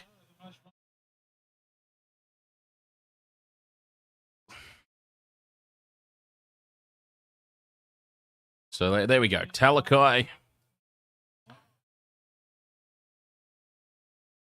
Talakai is due.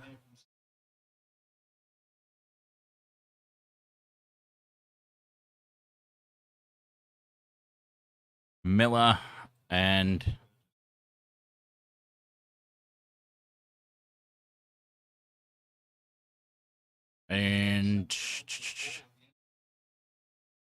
yeah, Tommy Turbo being out, it really concerns me. What really concerns me is that Jack Wighton comes into the squad as centre. I mean, that's just a nightmare scenario. I mean, that is a nightmare scenario of epic proportions.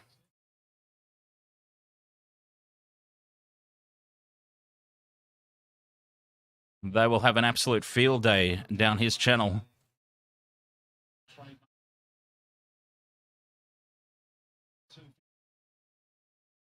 All right, there we go. I'm all ready for the next game. Kai, Collins, McCoy, ahoy. Why not Katoni Staggs or Talakai? Well, honestly, I wouldn't pick Talakai. But Katoni Staggs is... I would have Katoni Staggs and Stephen Crichton, personally, if I were picking the team. I don't understand Brad Fittler's fascination with picking centres out of position, like players out of position to fill in the centre role. Like who in their right mind? Who in their right mind picks Clint Gutherson to play centre? Brad Fittler was on some serious heavy drug usage that night when he came up with that plan. And as soon as it was announced, I said, Queensland are going to win this game. Not only did they win the game, they won it by just dismantling Clint Gutherson and his centre channel, because he's a fullback. If you're going to pick him in the team, pick him as a fullback. He can't play any other position. And he got found out. Kurt Capewell made Clint Gutherson his bitch that night, and Queensland won. And I'm going to say the same thing this year. Jack Wighton is not a centre. You pick him as your 6, or you don't pick him at all. Pick actual centres in the centre position. And here we go. This one's fallen Canberra's way again. I mean, geez. Have you ever seen a game where just one team just gets everything fall their way for 80 minutes? Every single bounce of the ball. And here's more points for Canberra. I have never in my life witnessed a game where one team has just had every single little moment, every bounce of the ball, every bit of luck for 80 minutes. And I tell you what, if you're South Sydney and South Sydney supporters, you are pleading with them to please, please, never play in Dubbo ever again. Because this is back-to-back smashings that they've received. Back-to-back smashings at Dubbo. And I can't imagine that you would ever want them to go back there if you support them.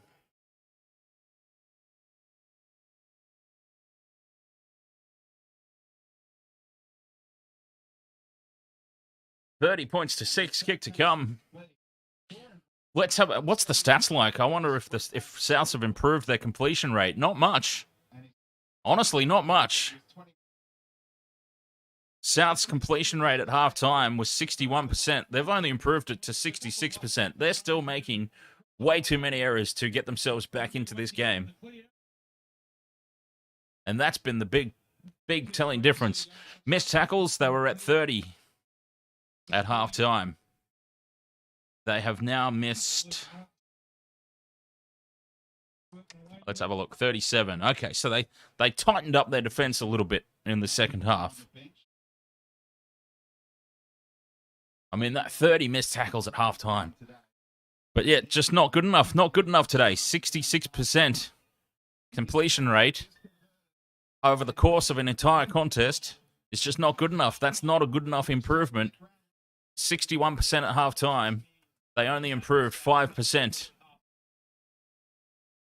And that is just absolutely not good enough, and that sums up this game, really. Despite all the luck that Canberra have had, you know, Souths just haven't played good enough. Simple as that. Rachel Ryan, ahoy.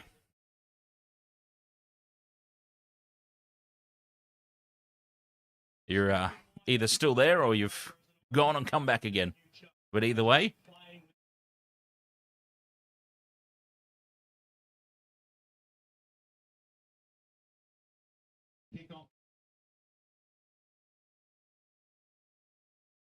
Jake.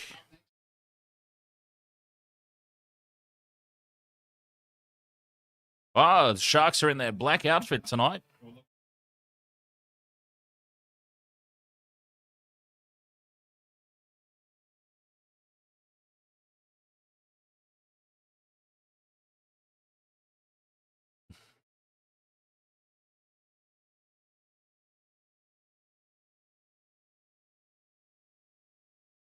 Souths, can they come up with a consolation try here? Alex Johnston. Yes, he can score. Alex Johnston gets the try. For what it's worth, we can put a tick on my multi. Hey, it means I'm going to get my money back at least. I'll get my bet returned. We got 2 out of the 3 legs. That's a good result for me. That's the best result I could have hoped for in the situation. I do get my money back.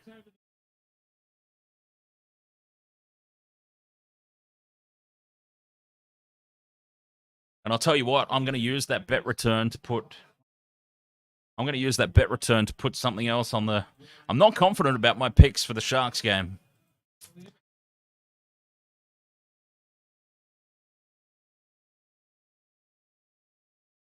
I'm not completely sold on my tips for the next game. What else can I go for? Anytime try scorers.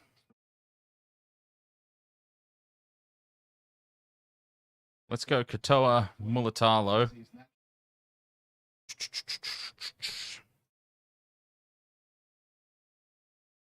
Hmm.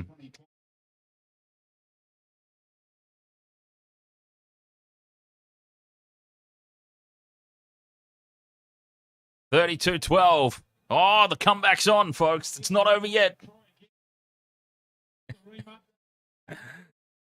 They only need 3 tries and then a 2-point field goal, isn't it?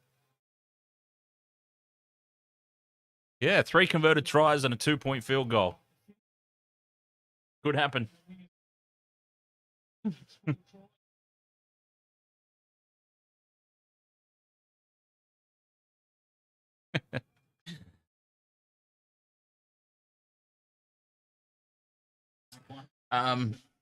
Okay, so back to Sharks Titans. Toa Mulatalo, Connor Tracy as well. Connor Tracy playing in the centers. Is Nene McDonald still at the Sharks? I'm not sure. Yeah, I'm not sure, to be honest. If he is, I haven't seen him all year.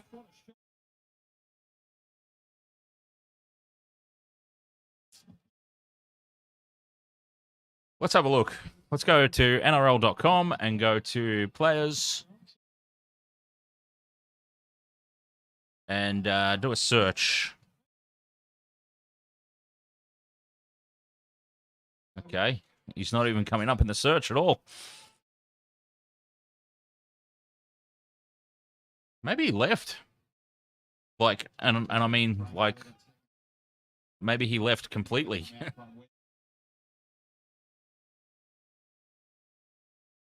Yeah, okay. He's Nene McDonald is a Papua New Guinean professional rugby league footballer who plays as a winger or centre for Lee Centurions in the Bedford Championship.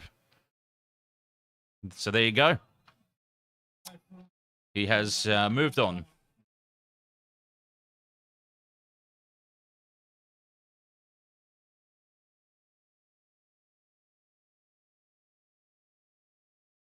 So, look, at the end of the day, a pretty good result for me. I got my bet returned. And Nicorima's made a complete meal of that. Jeez, that's not called a knock on. Nicorima gets away with that.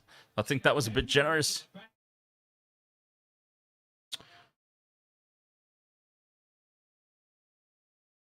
So let's see.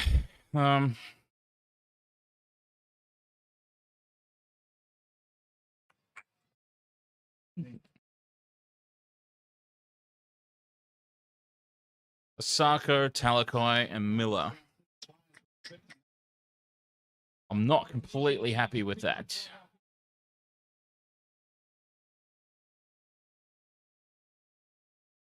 Connor Tracy, anytime try scorer. Could be a good one. Let's have a look. What's popular at the moment?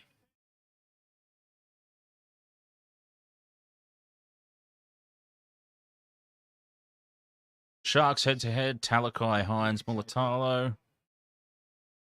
Philip Sammy. Yeah, I kind of like this one, actually. Let's edit it a little bit, though. Vopsy, you're playing NBA 2K22 career mode, and you just got drafted to the Orlando Magic. Time to delete my player from existence.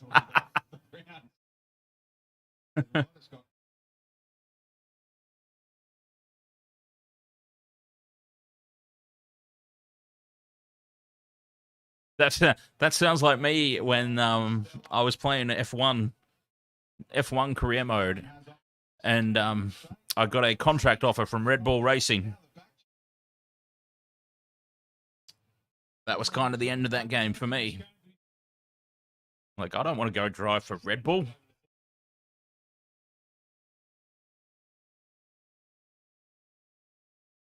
Okay, so I want this bet, but I want it without Jermaine Osako, because I've already got Jermaine Osako.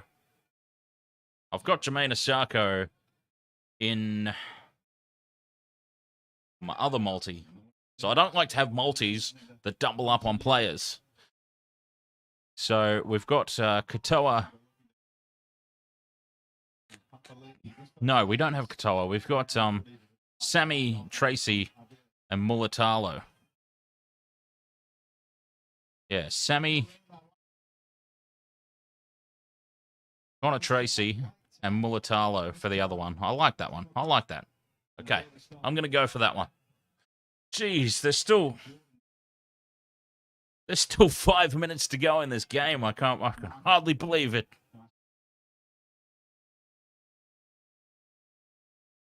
I really don't understand, hey, how these TV commentators... Now, obviously they get paid the big bucks. I just do this for a little bit of fun. And that's a pretty big difference right there. I just don't understand how they remain interested in a game. Like, how can you honestly stand there or sit there, as they probably do? How can they honestly just sit there and continue to call a game that's been over for the past 30 minutes or so and pretend to be interested? That's why they get paid the big bucks, I suppose.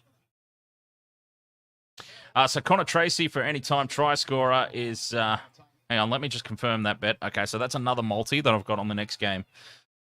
And I need to update my graphics. So Connor Tracy's paying $2.70 for any time try, which I think is pretty good.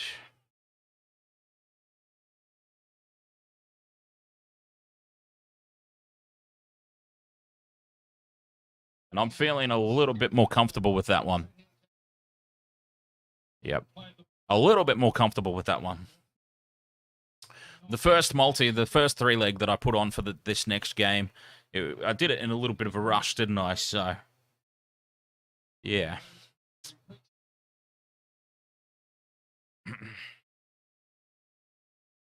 Okay, wow. So, still 4 minutes to go in this game. Incredible. $3.10 at Ladbrokes. Wow, that's much better odds. I just went through Sportsbet because that's where all my money's tied up at the moment. Sportsbet and Neds.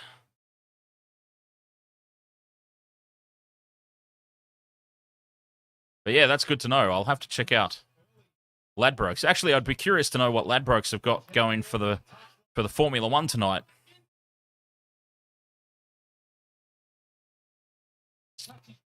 Very curious to know. Because despite the fact that I've obviously made it clear that I don't go for them, but I reckon Max Verstappen, the son of a bitch, is probably going to get the win tonight. Red Bull have definitely got the rocket ship this season. And they'll be very hard to beat this year.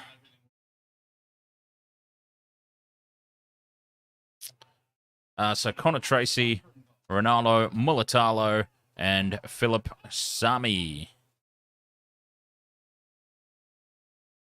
in my other multi. Doing it through the centres.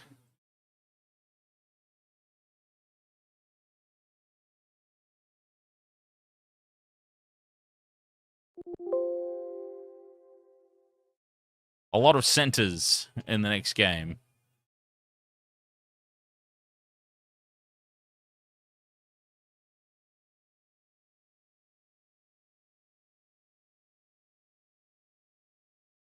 All right. 3 legs.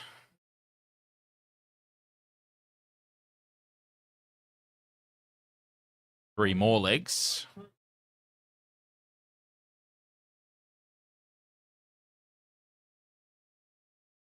Sharks, Titans. So that's good. That's going to make this really interesting. Got a couple of different multis on the run.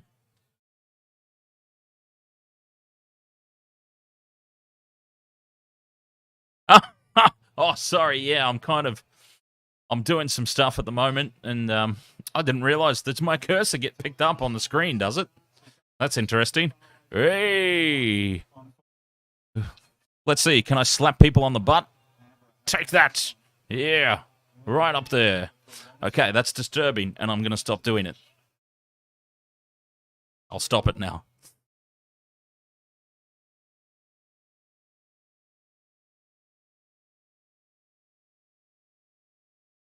They didn't turn up in the second half either, Blocker. Blocker Roach is just like, they just didn't turn up in the first half, did they, South Sydney? They haven't showed up at all. Doesn't matter what half it is.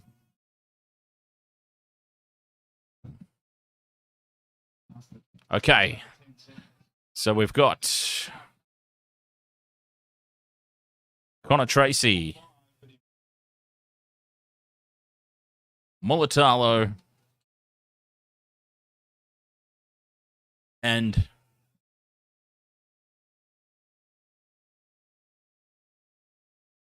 no, say it isn't so. Canberra knocking down the door of the top 8. No, I don't want them there. I do not want the Raiders to qualify for the finals. Please. Footy gods, come on. Footy gods, do the right thing. All right. We've got 17 seconds left. I'm going to have a quick break and get ready for this next game. I'll be back.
Papali'i, game number 250.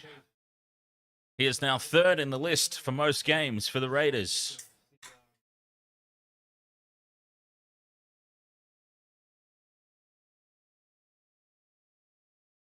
Why do you hate Parramatta so much? Because they get, honestly, they, the past few seasons, it's only started the past few seasons. I never used to care about Parramatta, or Canberra for that matter as well. But the past few seasons, the Parramatta and Canberra seem to get just everything go their way.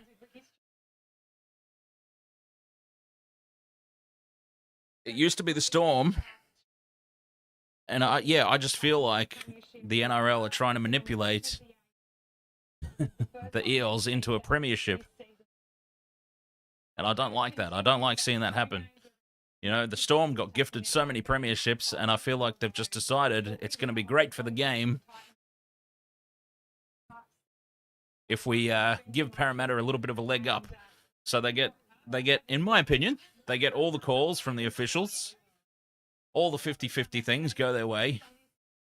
Nobody can really help luck, you know, but they get a lot of luck. You know, missed drop goals that hit the post and bounce back perfectly, and they score a try from it. You know, that sort of thing happens all the time for them, which is nobody's fault. It just pisses me off. So I don't like them.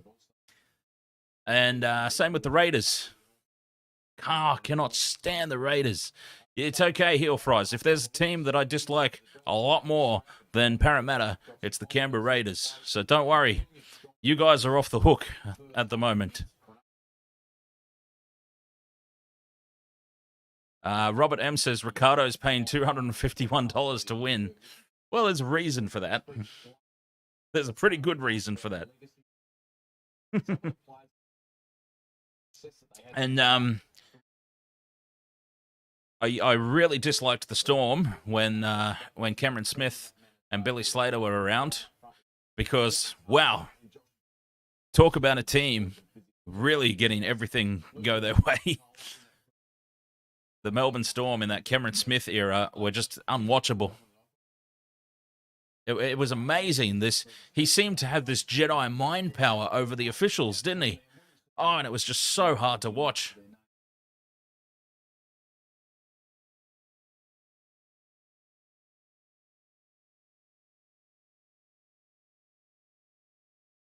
But coming up next, I have very, very little confidence in this one. Sharks, Titans.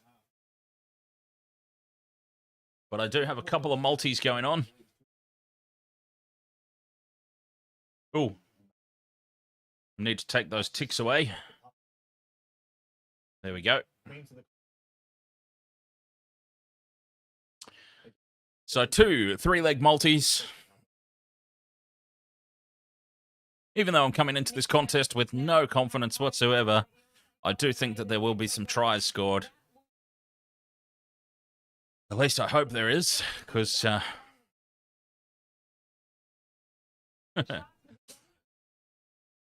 Sharks, Nico Hynes back into the halfback role, which is where he belongs. So I think they're immediately going to go better this week, just based on that fact alone.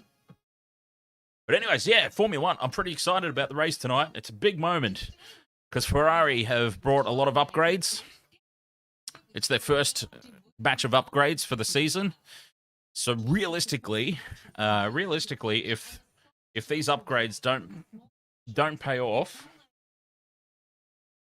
and Red Bull still just race away with the win, then it doesn't look good for the rest of the season. The Red Bull rocket ship. Red Bull's just got the best car at the moment. It's as simple as that. Even with Ferrari's upgrades, Red Bull, right at this particular point in the season, have a far superior car. They've got some reliability issues, but that all seems to hit them in qualifying and practice, so they're getting away with it. But eventually, Red Bull have also upgraded their car a lot more than anybody else. And there is a budget cap, similar to, I suppose, for the NRL fans that are here, obviously, for an NRL live stream. The only thing I can liken it to is the salary cap. So NRL, you've got a salary cap on players. In Formula One, you've got a salary cap on how much money you can spend upgrading your car throughout the course of a season. And Red Bull have already used a huge chunk of that. Like, that's all information they have to make publicly available to the governing body that runs Formula One. I'm sure that there's some off-the-books stuff that goes on. I'm sure there's some manipulation of the accounts by everybody. I'm sure they all do it, just like there's third-party deals and everything for the NRL salary cap. But, you know, they... So I'm sure it all happens. I'm sure it happens with everybody. But Red Bull, they are really pushing the budget cap already this season.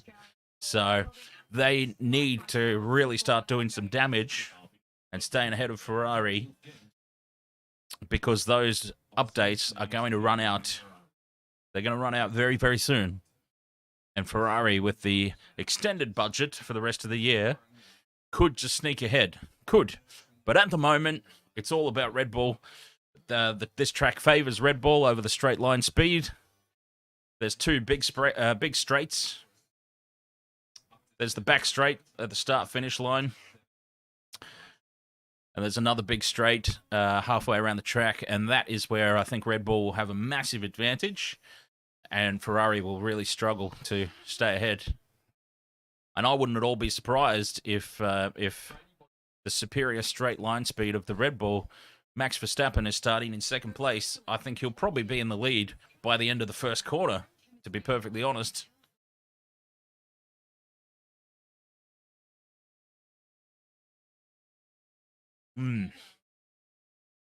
But anyways, coming up next, Titans, Sharks. I am not confident at all. At all. You thought I was unconfident last week against the Raiders at Suncorp Stadium. My God, I am so nervous about this one. This is not going to be easy. And I, for one, would not be surprised at all. At all. If the Titans get the win. I really wouldn't.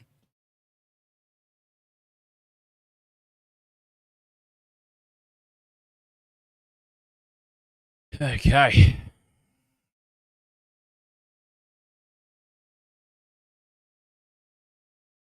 Sharks should win with Klein's ref.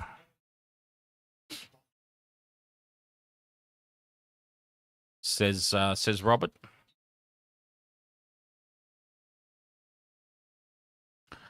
Well, I hope so. We're going to need some help.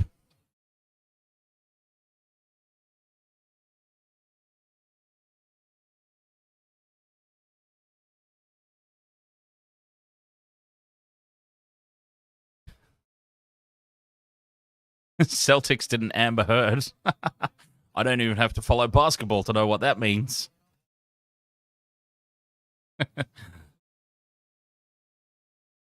So that's going to become a thing, is it now, in general day-to-day life sayings, is people are going to be doing an Amber Heard. Heel Fry says, is there going to be an Intox gamer stream? After I crashed and burned last night, I'm not going to say anything anymore. Oh my God. As soon as I said at the end of last night, I'm like, we'll do an Intox gamer stream after the footy. And then I finished streaming the footy and got distracted and just absolutely tanked. So I'm not going to say anything anymore. I'm going to make no promises. If it happens, it happens. But yeah, after I finished, as soon as I walked away from the computer, I'm just like, I'm ruined. Ruined, I say. But anyways.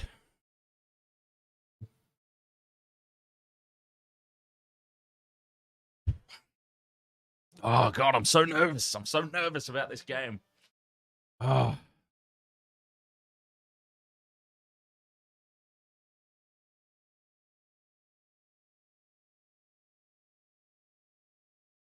I can't keep a pinned comment across multiple streams, Robert. He'll need to say it again every single time. He's going to have to say it so that I can pin it every single time.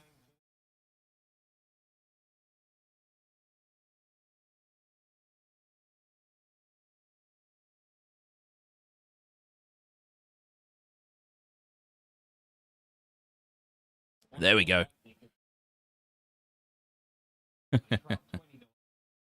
Good work. Good work.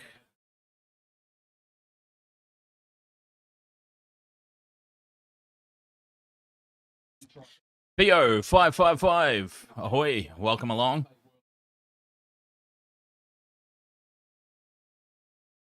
Oh, yes, let's see. Can my luck turn around and get a win in the multis? Or we at least want 2 legs to win so that I get my money back. If I can't get the win, let's get the money back at the very least.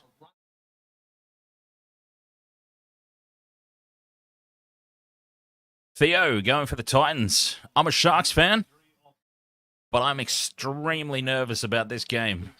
Extremely nervous. I have no confidence in my team whatsoever coming into this one. I think the Titans are a very good chance of the win, in all honesty. I hate to say that about my own team, but it's true.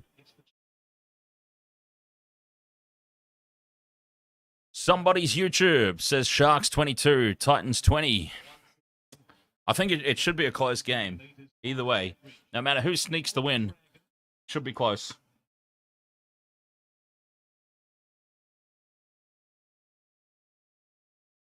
So there we are, talking about Talakai's form dropping off. So yeah, Talakai's form dropping off. The man is due. He's due.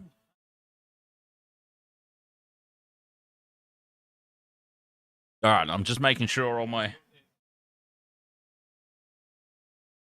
checks are working. All my checks are in order. Lockie 12, Francisco, ahoy. Welcome along. Let's go. Kickoff. Let's get ready. Kickoff in this one. It looks very smoggy there at the Gold Coast.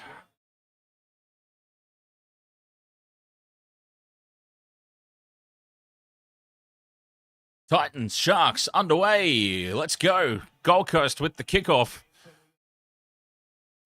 Not a very big turnout down there at the C-Bus Stadium. And Lachlan Miller, all eyes are going to be on him for the Shark supporters. Theo, I like your channel and subbed. Thank you very much, Theo. I'll drink to that.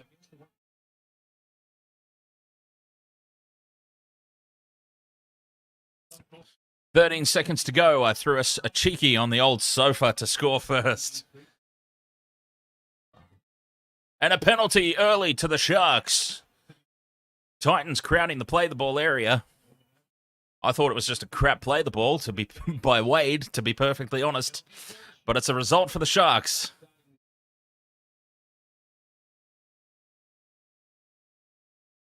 And here he goes, Talakai, with the hit up. He needs to find his form again. He's been kept pretty quiet for a couple of weeks now. He's due. The man is due for a big game. And already on the first set of 6, the Sharks looking a lot more fluent with Nico Hynes back at halfback. It was a ridiculous decision by Fitzy to move him in the first place. And already things looking a little bit more crisp. Back in his favoured role. Moylan out the back. Here's that sweeping backline play that I was talking about. And Connor Tracy takes it down for tackle 4. 10 metres out. Oh, juggle there from McInnes. Dangerous stuff there. Let's not forget Dale Finucane still out. Will Kennedy still out. Fifth and last. They go left. Moylan out to Graham. Graham tries to get the kick through. It's knocked down and bounces up nicely for Philip Sammy, I think it was there. It's the Titans' ball anyway. Oh, it was Easton Masters. And that's bounced kindly for the Titans. And away they go. Tackle 3 now into Sharks territory.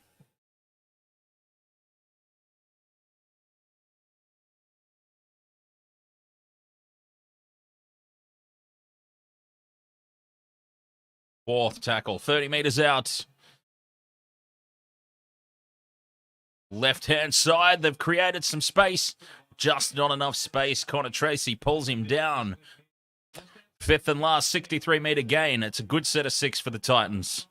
And it's a nice kick. Pressure is on Mulatalo, but he comes away with it. A fantastic take. Mulatalo winning himself an Origin job. Actually, is Mulatalo allowed to play? Did we ever get to the bottom of that whole Mulatalo eligibility scenario?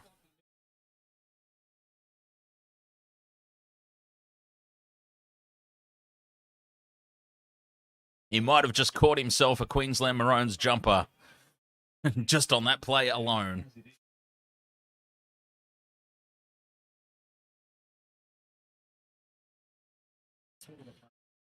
Solid set of 6 defensively here so far for Titans. Lachie Miller gets himself tangled up.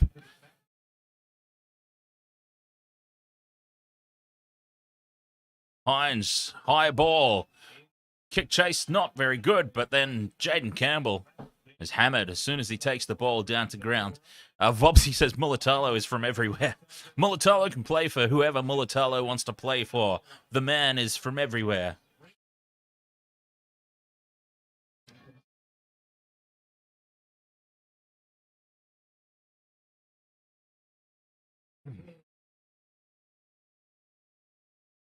The rain is teeming down at Seabus Stadium. You know, it's been raining here. I'm up in Brisbane. Well, Brisbane-ish area is about as that's about as much as I'm willing to reveal on live stream about my location. But it's been raining all weekend here, so I'm not surprised to see the rains down there at the Gold Coast. And that should tighten the game up a little bit, at least. It might not be free-flowing, and it's another penalty here to the Sharks.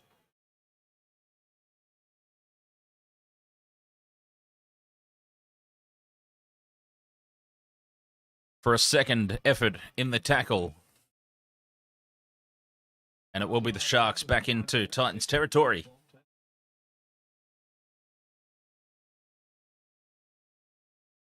Hunt takes it up over halfway.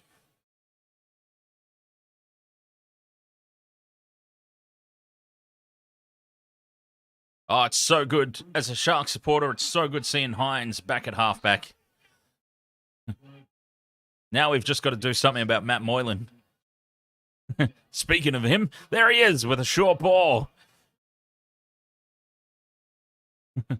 A short ball to Britton Nakora, and he's shut down. They come left, juggled by Hynes in the greasy conditions. It's going to be hard to play expansive here with this rain around. 15 out now, tackle 4, just a settler. McInnes takes it forward. We want options left and right for the kick. They go left. Moylan to Hynes. Hynes goes, gets it back to Miller. Miller is taken on the 5th and last, thinks he's playing rugby and tries to set the ball back for the ruck. Well, he didn't really, but that's actually not what he did, but he just died with the ball on tackle 5. I'm not convinced that he knows how it works in rugby league.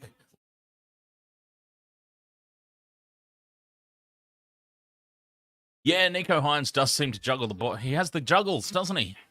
I mean, today, it can be forgiven. It's very wet and greasy conditions, but he seems to do it in the dry lot as well. It's a very good observation, James Intox.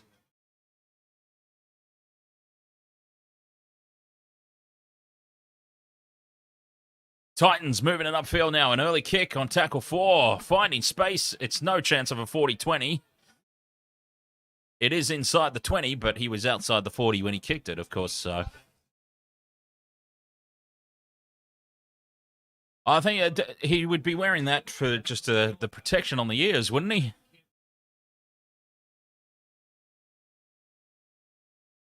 I know a lot of forwards do well. Specifically in rugby union, I don't see it as common in rugby league, but yeah, you know, you tape the ears down. Last thing you want is an ear getting ripped out. Probably less likely for that to happen in rugby league than rugby union when you're constantly at the bottom of a ruck, getting poked and prodded and ripped at.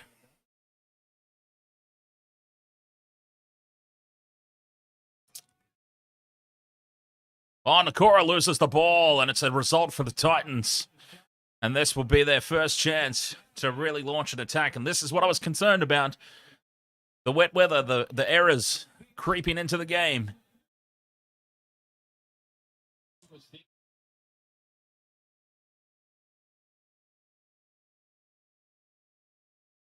And he just drops that ball cold. And a very good decision not to even think about a challenge in that scenario.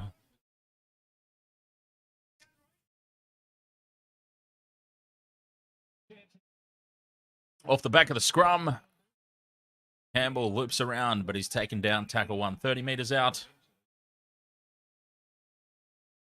There's Sami, one of our try scorers in one of our multis. Taken down 20 out from the line. Tino.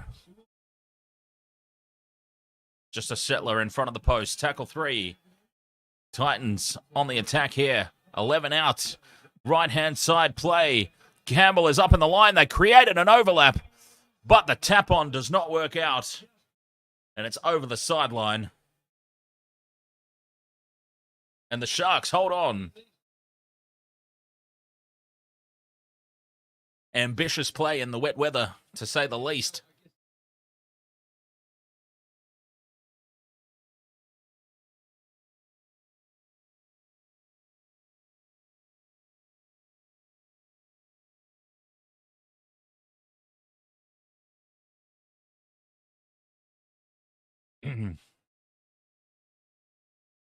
Theo says, I wish it would stop raining. Yes. It is going to make it an awkward contest. I think there'll be a lot of errors, and it will probably keep it a relatively tight and low-scoring affair. So I reckon Heel Fries could be onto something there. Sharks 1-12. Sami and Talakai anytime try. I reckon that's a pretty good bet, that one. Oh. Lachlan Miller gets himself tangled up here. It will be very interesting to see how he goes. 27 years old, on debut, coming over from the Rugby Sevens. Trying his hand at the NRL. All I really know about him is he's a speed demon. Moylan puts the ball high. Katoa is chasing nicely, and he takes Jaden Campbell. Tackle 1, Titans, 10 metres out from their own line. Making sure of their defence there, the Sharks.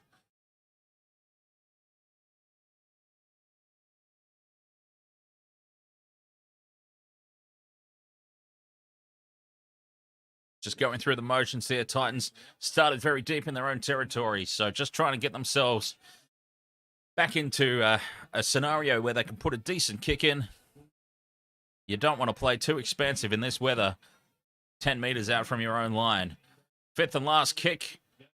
Taken on the full by Miller, 20 metres out. Great kick return here, but he is wrangled in. And they start, they said, here's big sofa. Talakai with a hit up. He needs to find some form again. Teams have he became a target. You know, he had that one fantastic game against Manly, and then everybody started raving about him, and he did some damage in the following games, but teams did their homework on him and shut him down pretty quickly thereafter. And that's a huge hit on Rudolph. I think it must have come off the Titans, you would suspect. Surely. It has just ricocheted about 40 metres backwards. And it's a 0 tackle now for the Sharks. They reset. Wade Graham takes it up over the halfway line. And here is Rudolph hammered in the tackle in a clear ricochet. Inside ball to McInnes.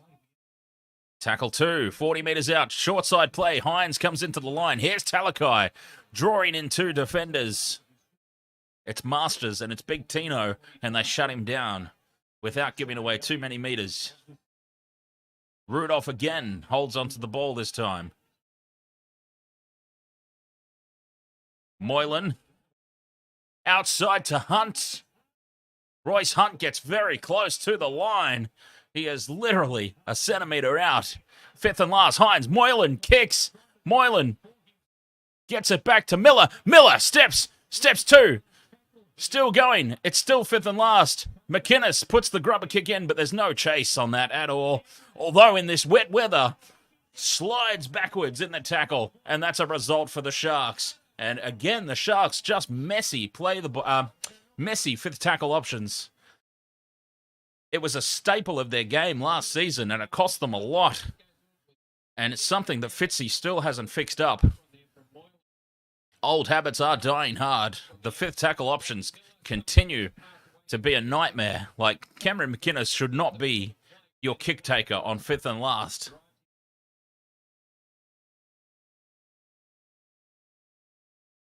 But it is a result for the Sharks, a repeat set. Titans go long with the dropout. Long taken on the full by Miller. And it's Toby Rudolph with the hit up. Tackle 1, midfield, 35 out.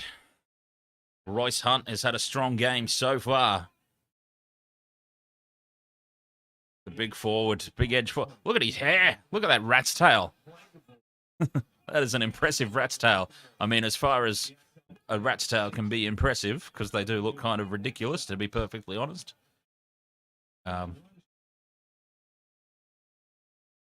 McInnes takes another hit up. 4th tackle. 2 metres out from the line. Out the back to Moylan. Hynes. Miller. Cutout ball to Katoa. And Katoa is just taken down and held. 5th and last. Can they come up with a better 5th tackle option? Hynes. That's a better option. A crossfield kick looking for Mulatalo. It is taken, flying through the air. Gets away from Talakai, but is just shut down. And that was dangerous because that was Asako. Asako winning the aerial battle easily. And then he was away. He was away upfield. And Talakai just did enough to bring him down. But that was dangerous. Danger signs there. Okay, put the kick in the corner to challenge Asako to bed. Okay, no more kicking to his wing. Because he just destroyed Mulatalo there. And Mulatalo's not a tiny guy. Like, Jaden Campbell now threatening to go through. Just pulled down. 5th and last. And my stream just skipped backwards a little bit. What's their 5th tackle option? It's a high ball. Katoa. Katoa, who had an absolute nightmare with the ball handling last week against Canberra, has had an absolute nightmare to start this game. Drops the ball cold. It was a penalty to the Titans anyway, but my God, Katoa and his ball handling is something that really seriously needs to be addressed because teams are just going to catch on to that and they're just going to pepper him. They're going to pepper his wing with high balls constantly, knowing they're going to get a result. And it's the Titans really threatening here. A metre out from the line on tackle 3. And the Sharks really have to aim up on defence here. 6 again. Inside 10. How the hell are you inside 10 when you're 2 metres out from your own line? All you have to do is stand on the goal line. It's not difficult. But they've given away 6 again, and you just get the feeling the Titans are going to score here. Titans have been doing all the defending. They've had to hold on. And there it is, straight through, as easy as you like. What did I just say? Jared Wallace. And here it comes. Here it comes. This is what I was concerned about. The floodgates are going to open up here. The Sharks are in big trouble. Big trouble. I came into this game with no confidence.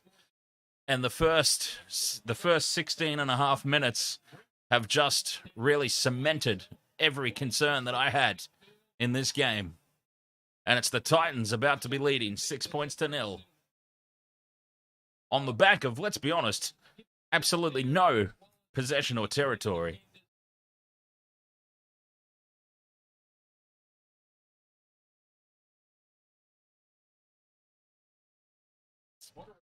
They've had very little ball. They've had no territory.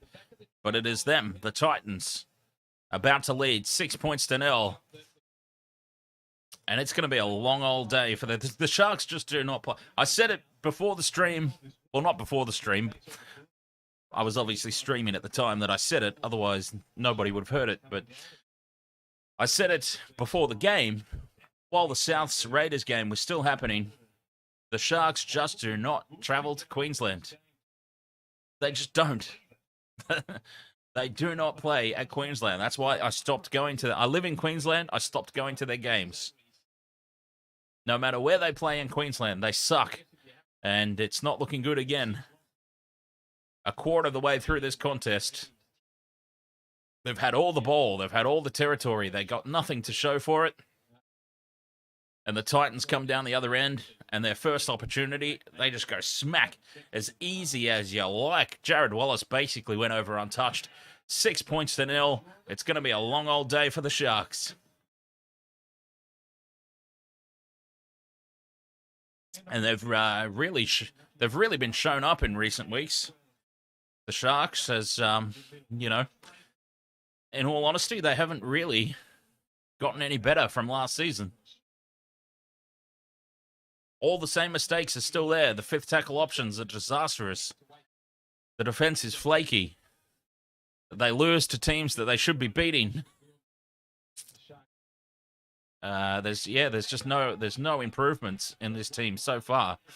They had the benefit of a fairly soft draw to start the year, and they're really starting to get found out now as this competition swings into gear. And I anticipate that they probably, based on current form, the Sharks probably finish around 9th or 10th, which is exactly where they finished last year and the year before that. So,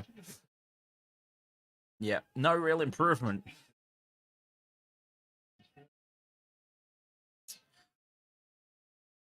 But anyways, let's not get carried away. A long way to go in this contest, of course.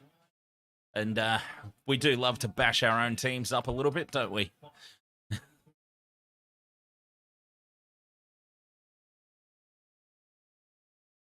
Fifth and last, first set of points after first set of 6 after points, and now Mulatalo juggles it backwards.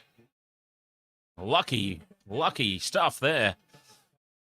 And Mulatalo's in trouble here. He's whacked his head on the turf. And he's hurt his shoulder, actually. Mulatalo could be off, which shoots one of my multis to pieces. He's done. Mulatalo's done. He might have broken his collarbone here, Mulatalo. He's in trouble. So there goes that multi. Forget about that. That is a classic broken collarbone right there. He can't even lift his arm up at this point. Into Titans territory anyway here. Fifth and last. Hynes, high ball. To Mulatalo's wing. I don't think Nico realizes he's injured. And Jaden Campbell just drags this one in. Now let's see if the Titans attack have noticed that Mulatalo's favoring that shoulder. No, they go the complete opposite side of the field to where Mulatalo is. But they could be setting up a big play out to that edge now. Nope, I don't think they've noticed. Anyway.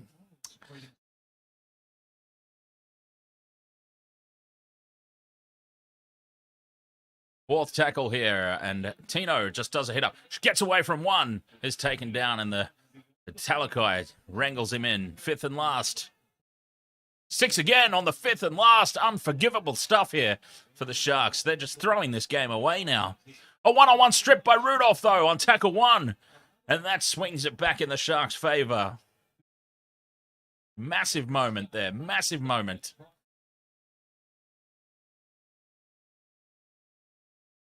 And now an attempt at a one-on-one strip back. Nothing doing, though. Second tackle, Sharks, 30 out from the line. Moylan is surrounded by Titans. Nowhere to go. McInnes takes the hit up. Nothing really doing from him, I've noticed. Oh, Hynes with a flat ball to Wade Graham. And it's called forward.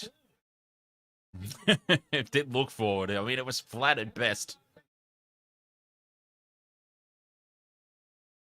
Yeah, that's precisely about 20 centimetres forward.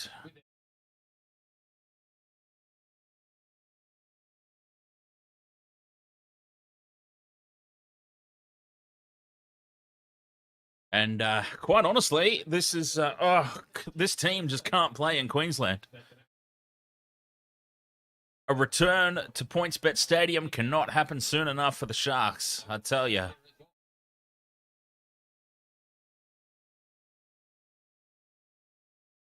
$21.5 gone. 6-0 Titans. Titans looking good.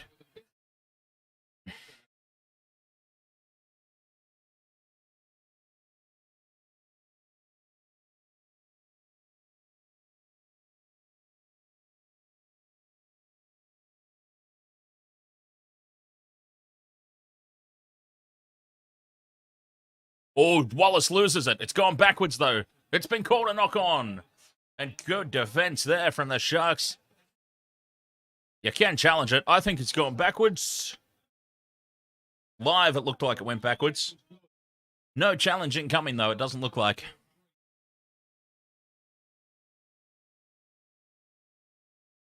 Hey, that's going backwards, I would have thought. That's a knockback, surely. Anyway. No challenge.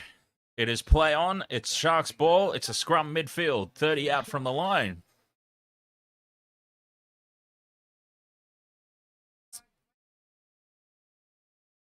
Short side play. Moylan tries to get away from Campbell, but he drags him down in a classic legs tackle. Wrapped up his ankles. Talakai bulldozing forward, looking for the offload, threatening the offload. Doesn't get it. Short ball to McInnes. Put these short balls to bed, guys. Seriously. Royce Hunt has looked damaging every time he runs the ball. And it's tackle 3. They're a metre out from the line. Short side play again. Back to Brayley. Brayley dummies. Gets it out to Connor Tracy. Connor Tracy scores the try. That is fantastic for my multi, assuming that Mulatalo's still on the field. I'm really not sure if he is or not. I don't know what the status of that shoulder injury is. I think he's still out there at the moment. But yes, Connor Tracy juggled the ball, threatened to lose it. And there we go. There is one leg down. And the Sharks, I still don't want to. I don't want to say they're back, because that was about as far from convincing as you can possibly get.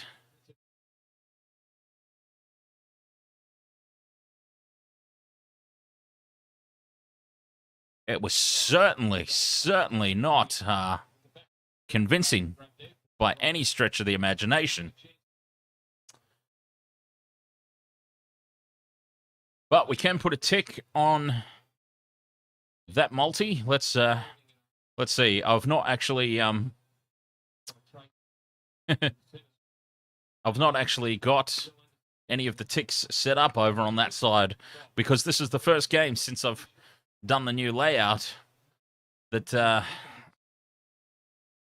this is the first game since I've set up this new layout that's actually using a second multi in the same game.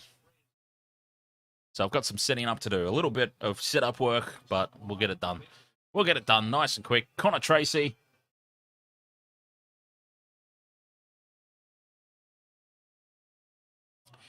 Nico Hynes converts.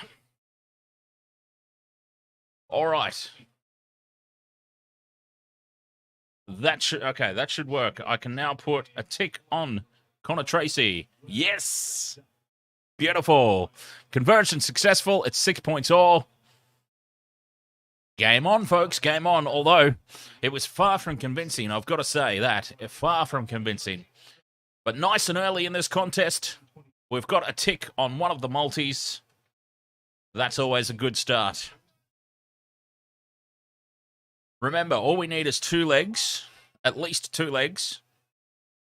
2 legs gets the money back. And that's what you want. You at least want your bet returned. Obviously, you want all 3 legs so that you get paid. But worst case scenario, if you get 2 legs, you get your money back. And you can try again. The worst scenario is that you get no legs. Successful.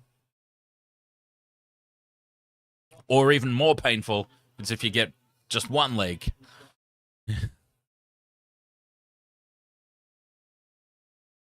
But anyways, early kick here from Hynes on tackle 4. It bounces kindly for Jaden Campbell. It was a bit of a nothing kick, to be honest, from Nico. It wasn't on the 5th and last, so we can't call it a 5th tackle option. It was an early kick on the 4th, but it really was a bit of a nothing kick. And as I say, not convincing at all, the Sharks. Not convincing in the slightest, despite the try, despite the 6-all scoreline. Far from convincing effort so far. Titans moving it up towards the halfway line on tackle 4 now. Midfield play just shy of the halfway line. They go left. And they get themselves over into Sharks territory, and that's a good run, that. Nice run, tackle 5. Everyone went the Sharks except Heel Fries and P. Mully. Well, P. Mully is my grandmother, and she's a big Titans supporter. Titans and Panthers, that's her teams. Lachlan Miller here showing his speed. That's what we were waiting for. You want to see him into some space. Plays the ball to nobody. Talakai gets there just in the nick of time. And Talakai is just wrapped up and contained now. And this is why I don't think you pick him for Origin, because he needs to find another dimension to his game now, Talakai. He's been wrapped up. He's been figured out. And he's not really offering anything anymore. Put him back into the front row, I say.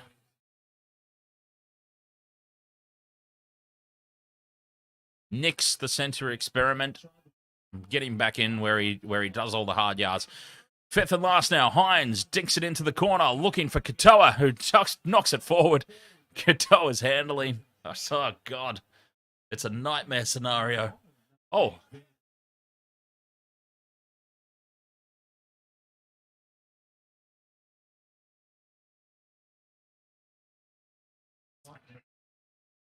And Katoa there trying to make up for his, it's a bit harsh to call that one a mistake. He was trying to tap the ball back.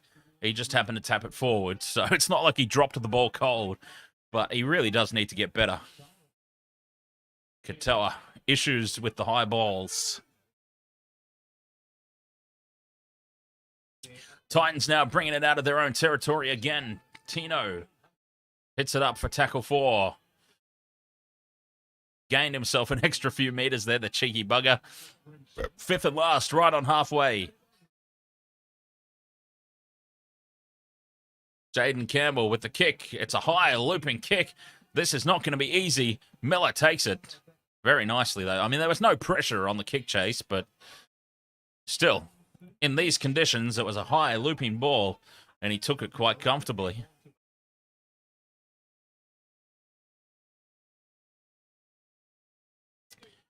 Connor Tracy taking hit-ups. Where's the Sharks? Where's the Sharks' enthusiasm to get back? Get back there. Connor Tracy taking hit-ups. Short side play. Hynes cut out ball to Wade Graham on the wing. Of all places. And it's tackle 4. 35 out from the Titans line. Moylan directing traffic. McInnes spots a gap and tries to go through, but he is shut down on the 5th and last. And this has been the Sharks' problem all night so far. 5th tackle options. Moylan. Ball back to Hynes. Short ball to Nakora. Nobody floating up in support. And again, the Sharks die on tackle 5 without putting any sort of pressure on. Nobody ranging up in support there for Nakora. It could have been a great 5th tackle play, but it ends up just being a waste. Where was his support? Well, there was Moylan, but too late.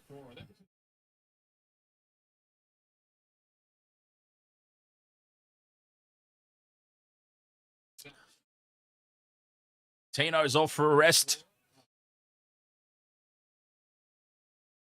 And the Titans, again, no territory, no possession, just bringing the ball out of their own end, and that's a horrible pass. They've done well there to get away with that. 5th and last, trying to milk a penalty, nothing doing. Campbell plugs it down the field. Lachlan Miller lets it bounce over his head. Watch it. He probably could have let that go into the dead ball line. But he decided to run it back, and they probably end up where they would have been anyway. Well, no, because they would have come back to the 20. I thought he got a little bit further along, to be honest. Out of dummy half goes McInnes, trying to get the 6 again. But the Titans did well to resist. And then this is a very early kick from Nico Hynes. He's looking for a 40-20, but he hasn't quite got the angle. It does keep the Titans entrenched in their own territory, though. Early kick on tackle 3. That's right out of the Cameron Smith playbook there.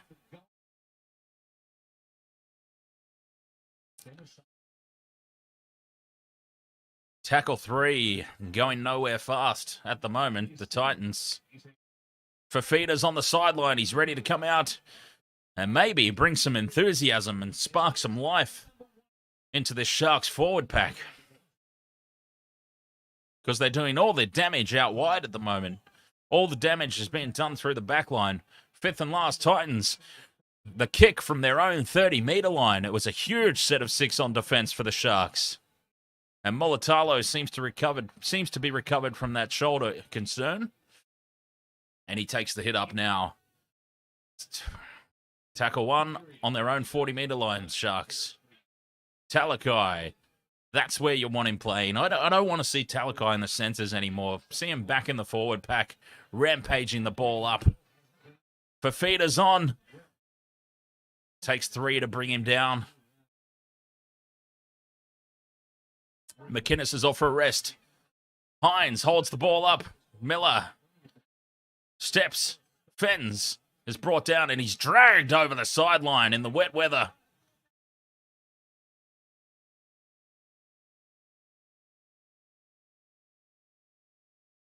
Big defense there from Titans. And in this weather, you've got to bring your lines in. And Lachlan Miller just got a little bit too close to the sideline there. You've got to bring the sideline in about 15 metres in this sort of weather, or that is exactly what's going to happen. He just got dragged over the sideline by 3 Titans defenders.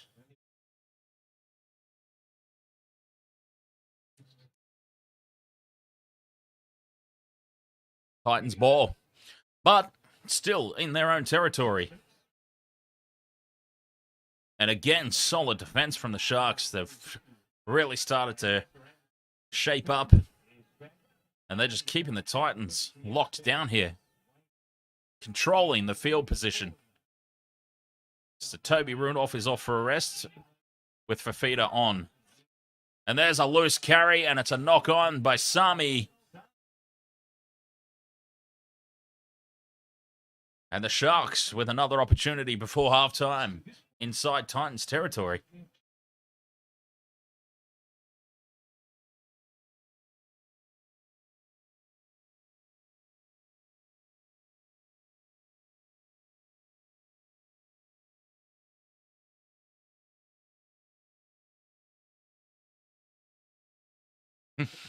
5 minutes to go till half-time. Scrum midfield.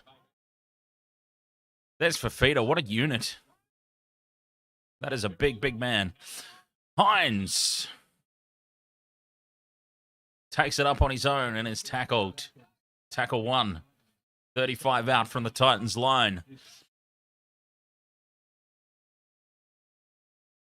16 is on. Is that Williams? No, it's Teague Wilton. Wilton's on for the Sharks. There's Fafita. Rampaging up the field. Draws in 3 defenders again. Short side play from Brayley out of dummy half. Wins the 6 again. It's 6 again, boys. Calm down. There's a lot of panic in the attack. And here's Fafita in front of the posts. A little bit of a bobble there that I think he got away with, it looked like, but now they've created space to the left. Talakai pops it out. It's touched by the Titans. And it's a knock on. Otherwise, there was a chance there for Mulatalo. And I tell you what, if Mulatalo got over, I was looking very good for my 3-leg multi, the second one. Just got a hand to that, Didasako. Just.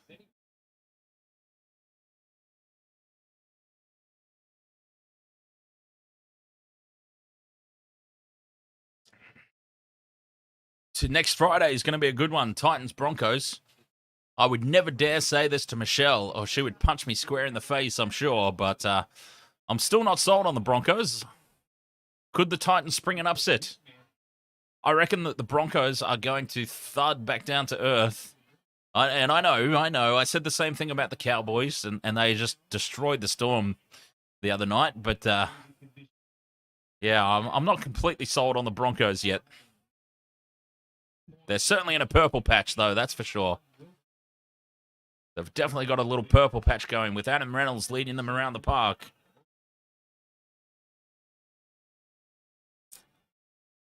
They should beat the Titans, though, yes. They probably should beat the Titans. Fafita draws in 3 defenders again. And it's tackle 4 now. 5 out from the line. Brayley, grubbers through. And it's forced by the Titans, and it will be a set repeat for the Sharks. 2.5 to go till half-time. And they are just keeping the Titans entrenched down their own end. But very little to show for it. Let's be honest, very little to show for it. They've not really looked threatening in terms of scoring points. I mean, they scored a try, of course. But really, the Titans, for the most part, have them very well contained.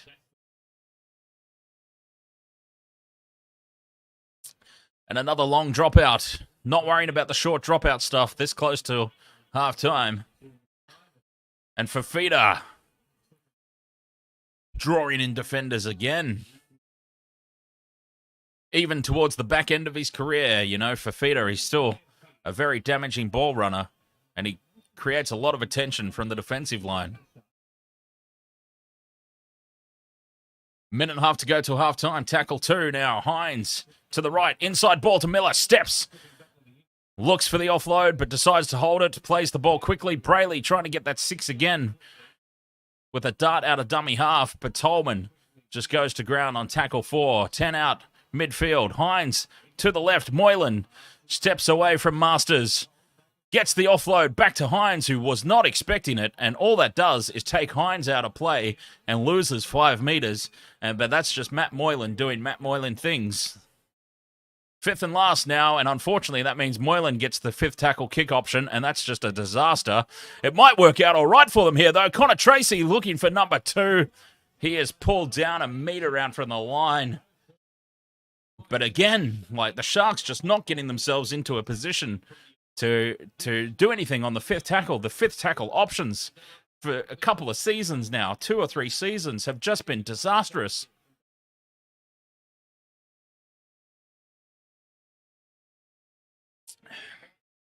It's doing my head in, it really is. Just no improvement on 5th tackle options. I mean, on tackle 4, Matt Moylan offloading to the kicker. And the kicker gets swamped and tackled. It's just ridiculous. Anyway, 3 seconds to go till half-time. And that will be half-time. And it will be 6-all.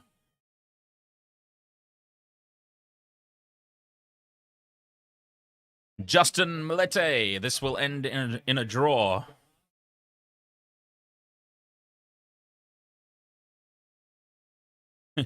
Like 6-all at half-time. I don't know if anyone's going to score any more points. Nobody's looking like scoring points. Like the Sharks just have not been threatening at all. They have the worst fifth tackle options of any team in the competition, and they have done for a few seasons now.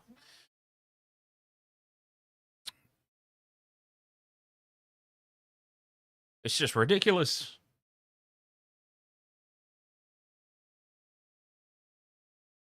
God. The stats will be very interesting in this game, won't they? The Sharks have had all the territory. That much we know. 58% possession to 42. 59-41, actually, it just updated to. The Titans would have to go into halftime the happiest, you suspect.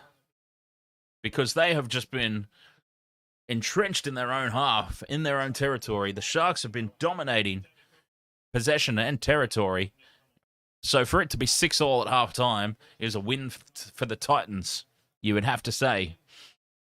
They would be going into halftime the happiest out of the two squads. I don't know why they didn't pass it to the winger, James and Heel Fries.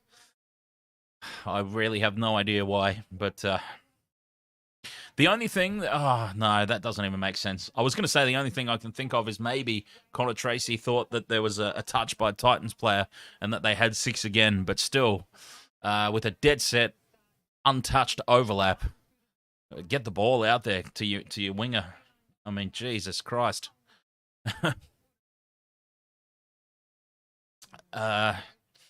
Everything else pretty even as far as the stats go, but Sharks winning possession, winning territory.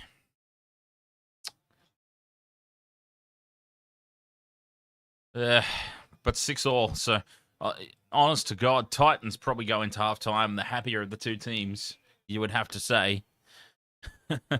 Michelle's quit betting. I think I'm going to quit betting too after the week I've had.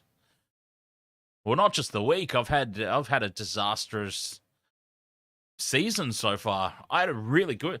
You know, I made a couple of grand on sports betting last season. That's all getting chewed up pretty quickly this season, though. I've had an absolute nightmare. I've only had 2 wins. Only 2 multis have won so far this whole season. It's a nightmare scenario, I tell you.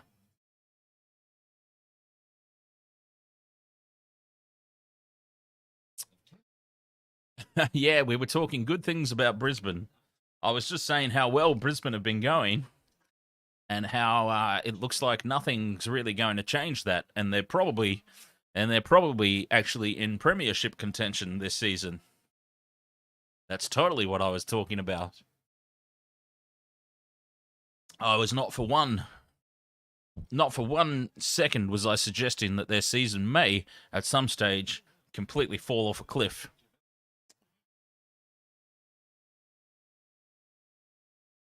I dare say they're a top 8 team this year, though. Broncos. I think Manly's fall from grace is... I'll catch you later, Theo. MPSH podcast thoughts on the Raiders Rabbitohs game. Oh. Whoa. Not a whole lot to say, really. MPSHS podcast.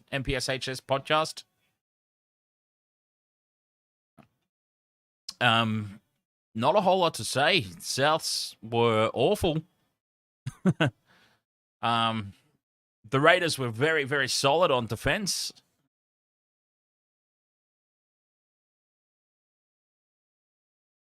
Extremely solid defensively, the Raiders. I am still not convinced on their attack. I mean, the Souths were really, really bad. just like the Sharks were really, really bad at Magic Round the other week. So I'm not completely sold on their attack, but their defense tonight was incredible. Well, today, absolutely unbelievable. Souths had so many opportunities.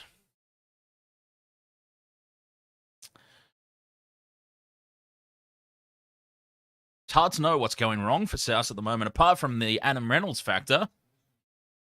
What's going wrong there with the Rabbitohs? Adam Reynolds, that is, you know what? Adam Reynolds being let go might just be a decision similar to the guy that didn't sign the Beatles. Or the dude that said no to Queen. That could be a horrible, horrible decision. I mean, it was a horrible decision, but I mean, I don't think anybody really saw at the time just how big of a mistake that would turn out to be. They're just lacking everything at the moment. They're lacking calmness, direction in attack.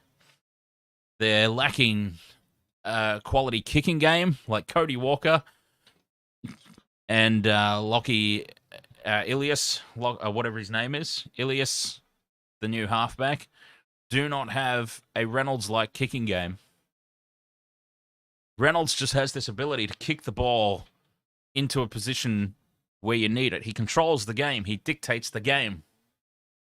And Souths just don't have that anymore. And without Reynolds there directing the traffic, Cody Walker is feeling like it seems like he's trying to do too much himself. And it's just all falling to pieces very, very quickly for the Rabbitohs. Anyways, I better have a quick break before the second half kicks off. They're just going through the highlights, and coaches going through their halftime talks now. 6-all at halftime in this one. Anybody's game. I've got to say, Sharks really haven't offered anything at all on attack. And the first opportunity the Titans got, they scored very, very easily. So I'm still leaning towards the Titans in this one. I would not at all be surprised to see the Titans just sort of open up a bit of a gap here. About midway through the second half, I think we might just see the Titans on top if the Sharks can't start taking full advantage of all this territory and possession that they've had. Anyways, second half about to begin. I'll have a quick break and be right back.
All right. Second half, let's go. 6 points all in this one. I'll tell you what. Some of the results this weekend, huh? Been very hard to pick. A very difficult weekend for the tipping. Very difficult for predictions of any kind.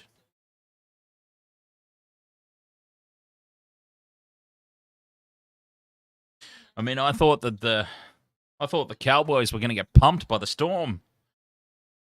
What happened? The complete and total opposite.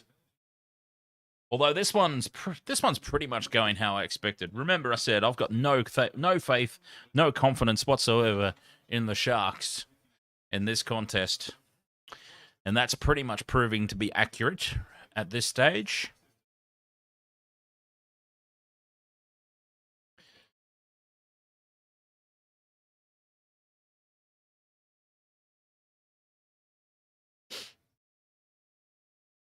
Mid-0.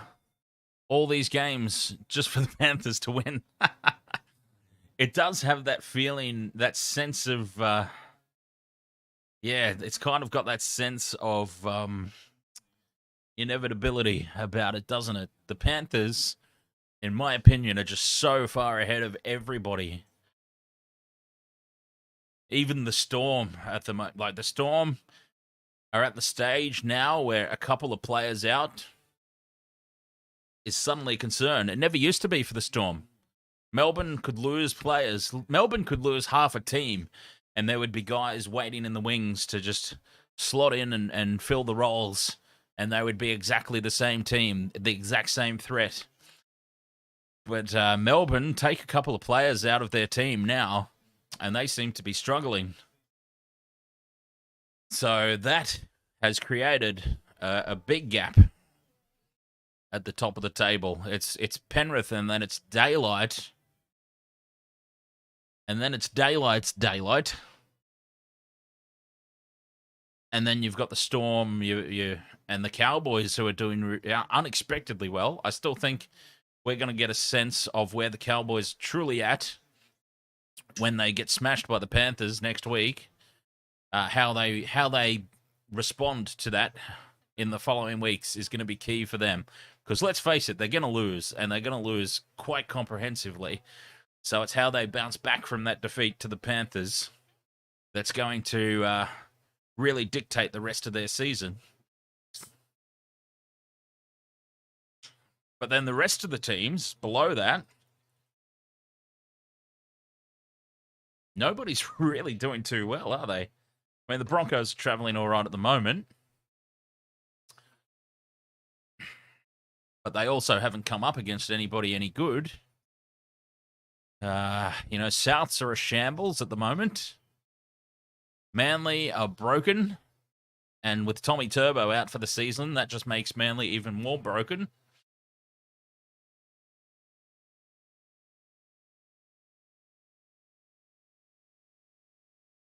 Roosters are traveling a lot better than they were at the start of the season, but they're still obviously nowhere near the Panthers. I mean, really, at this stage in the season, unless the Panthers have just an incredibly bad luck run of injuries, it's hard to see anything but the Panthers with a comprehensive back-to-back premiership.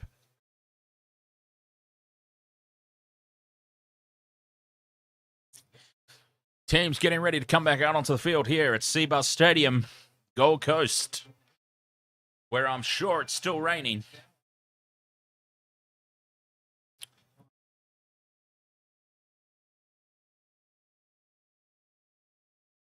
Baden, ahoy there, mate. What happened to Tom?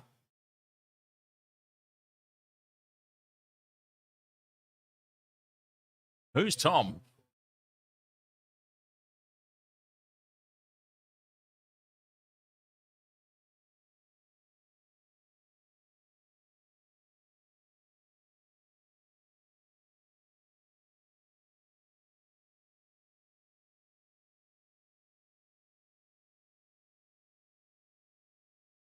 So Lachlan Miller, look at that, on debut. 131 run meters. Lachlan Miller, of course, Sharks fullback, stepping in for the suspended Will Kennedy. Coming over from the rugby sevens. He's done all right. He's done okay, you know, nothing standout-ish, but he's done nothing wrong, really, apart from going to ground and just killing the play on a couple of fifth tackle options.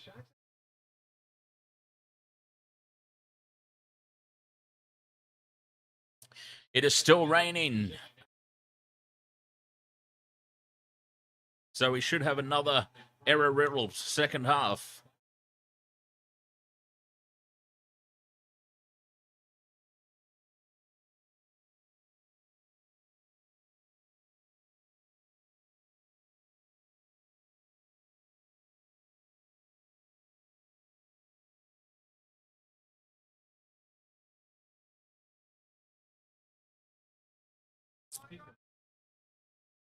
Sharks to kick off.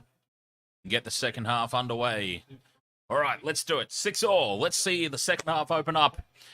I would not be surprised at all if we see the Titans start to pull away. If they can just hold on and start to get some territory. And there's a great start to the second half for the Titans. That is the sort of commitment and enthusiasm that you want from your forward pack.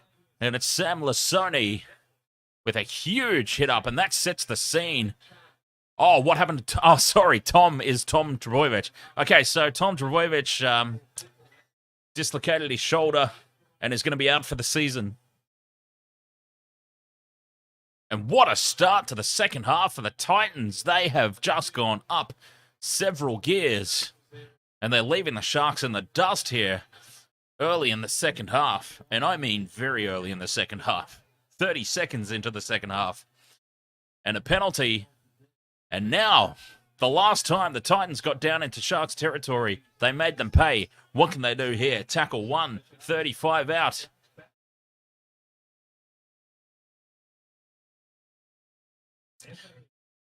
So he was diving in the in-goal to compete for the ball and knock it dead and save a try.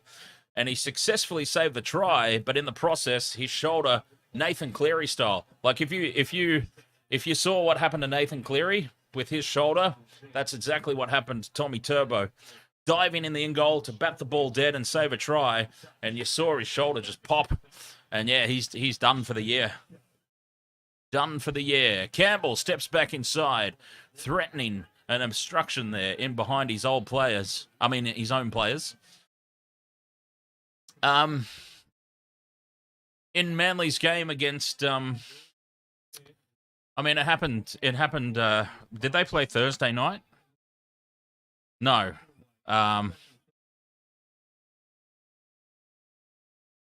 Friday night. Friday night against the Eels. Wow, the rain is hammering down even more now. It's raining much, much heavier.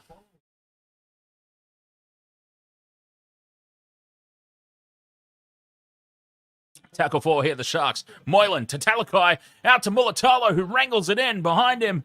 He's got space. He's got Hynes in support inside. Hynes is going to score. And it feels like that is absolutely out of nowhere. Nico Hynes. What a shame Mulatalo couldn't go all the way, but he did his duty to the team. Not to my multi, but did the right thing for the team, and he just lured in Jaden Campbell and set up Nico Hynes on the inside.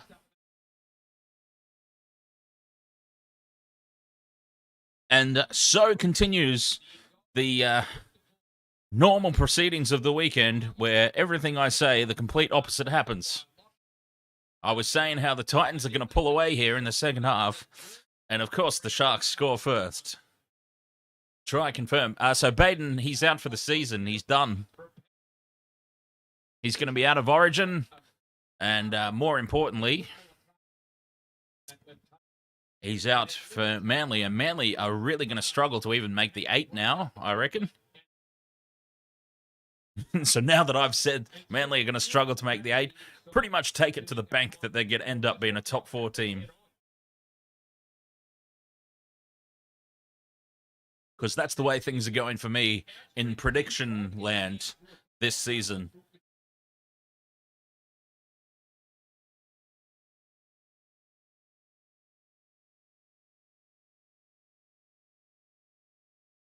Hynes moving in now. Attempted conversion of his own try. Look at the rain. Look at the rain. This is insane. And you know, like, rain doesn't look as strong on camera as it actually is. The broadcast cameras have got all the filters and everything that cleans it up a little bit. The fact that we can see the rain so heavy and so clearly on the cameras, just imagine what it must be like actually at the ground.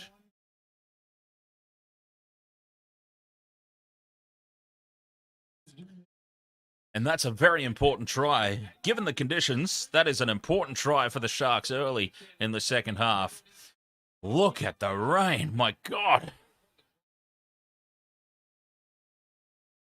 Trevor Daly, ahoy there, mate. Oh, jeez. Are we back onto that? Are we back onto that conversation? That was about 10 minutes ago, wasn't it? Wasn't that before I left for the halftime break? God, I can't even remember what I said anymore. James Intox, that's the tick for Nico Hynes' try. Good job, good job. Who else do you need? Who else are we cheering on here? Talakai?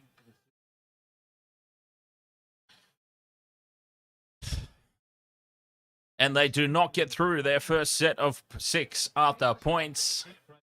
That's unforgivable, really.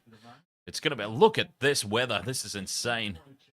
State of Origin is June 8th, I want to say. June 8th is the first game. So for the Blues, Latrell's definitely out. Trebojevic is definitely out. And Cameron Murray is going to be a very close call whether he's going to be ready on time for Origin 1. But lucky for the Blues, they actually have the players ready to fill those positions. Unluckily for the Blues, though, Freddie Fittler seems to really like Jack Wighton and has an insane love of fullbacks, so he's probably not going to pick the people that are obvious to come in and fill those positions. Which means advantage Queensland in Origin this year. And the $2.50 for Queensland to win Origin is looking very, very tempting indeed. Because as much as I don't want them to win, I like money even more. I love money more than I love my teams winning, so that's actually a really good bet this year. Queensland for the Origin. Fifth and last, Titans now. 15 out from the line. Not played at. It's still going to be fifth and last. Campbell gets the ball back, steps inside. Offload. A little grubber over the top, and Lachlan Miller's there to take it. He's actually had a pretty solid game. Coming over from the Rugby Sevens into the NRL. He's been solid. Not spectacular, but very, very solid there at the back. Filling in for the suspended Will Kennedy.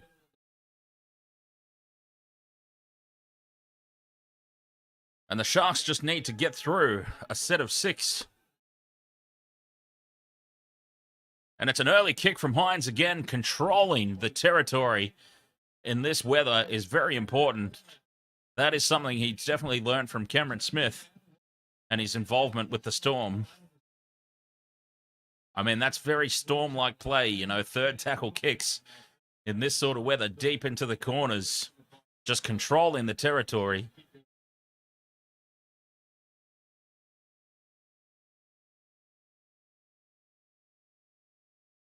Tackle 3 for the Titans. They've still got forwards trying to get back on side. And they're all back now for tackle 4. 45 out, still in their own territory. Out of dummy half. Inside ball. And they're up over halfway now, looking for the offload, threatening the offload. It is not the conditions for that sort of play. Fifth and last now, Campbell goes high. That is a huge kick in these conditions, and Lachlan Miller wants no part of that. He's tapped it back onto the post, and that's a try for the Titans. He has tried to slap the ball dead from inside the field of play. He's knocked it. I've never seen this before. I have never seen this before. He's knocked it back into the crossbar. And it bounces back for the Titans to score, potentially. It's gone up as no try. There is obviously a lot to look at here. This is a huge kick from Jaden Campbell, and that was always going to be difficult to take. And Lachlan Miller wanted no part of that. He did not want anything to do with this. And it bounces. He's now jumped up and he's tried to knock it back into the crossbar. And look at the water spill off the crossbar. Was this touched by the Titans? Yes, it was. And they get away with that, the Sharks. I have never seen that happen before. Knocked from the field of play into the crossbar, and it bounces back. But it has been touched by the Titans. It will be a knock-on. And holy hell, what an amazing try that would have been.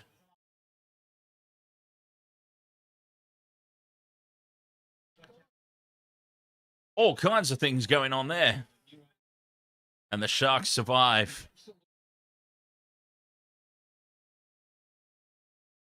I have never seen that happen before in my life, where a ball's been knocked into the crossbar.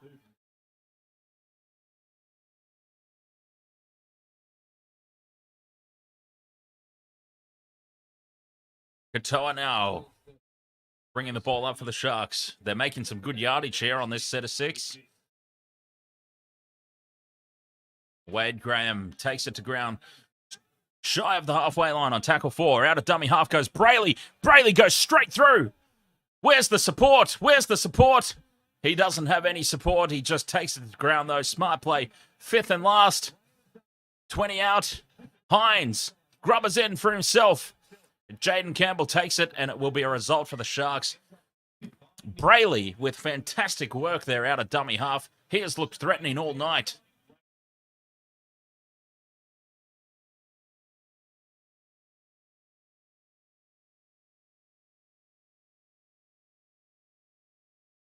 Will the Titans go for a short dropout?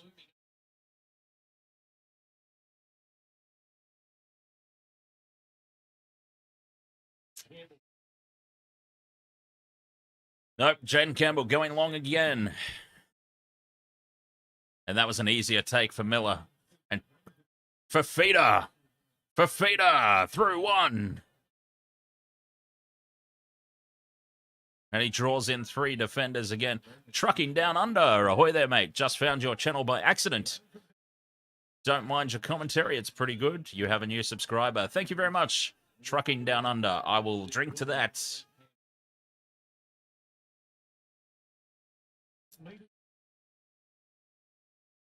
Tolman takes the hit up now. Sharks on the attack.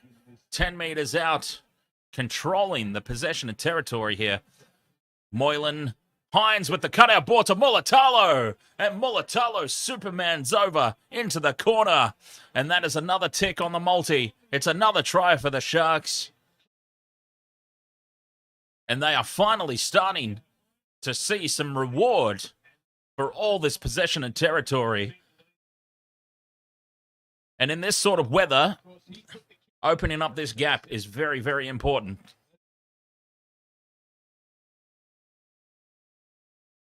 So we can definitely say at the very worst, at the absolute worst, I'm getting my money back on one of the multis tonight.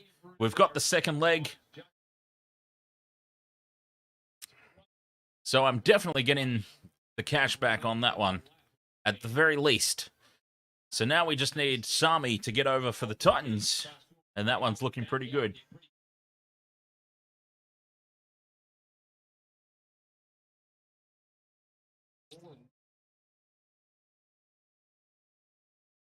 No, he never went off. He never went off. He stayed on. I mean, it looked like, at the time that it happened, it looked like a pretty, even Brandy Alexander said, it looks like a clear broken collarbone. So, yeah, we thought he was done.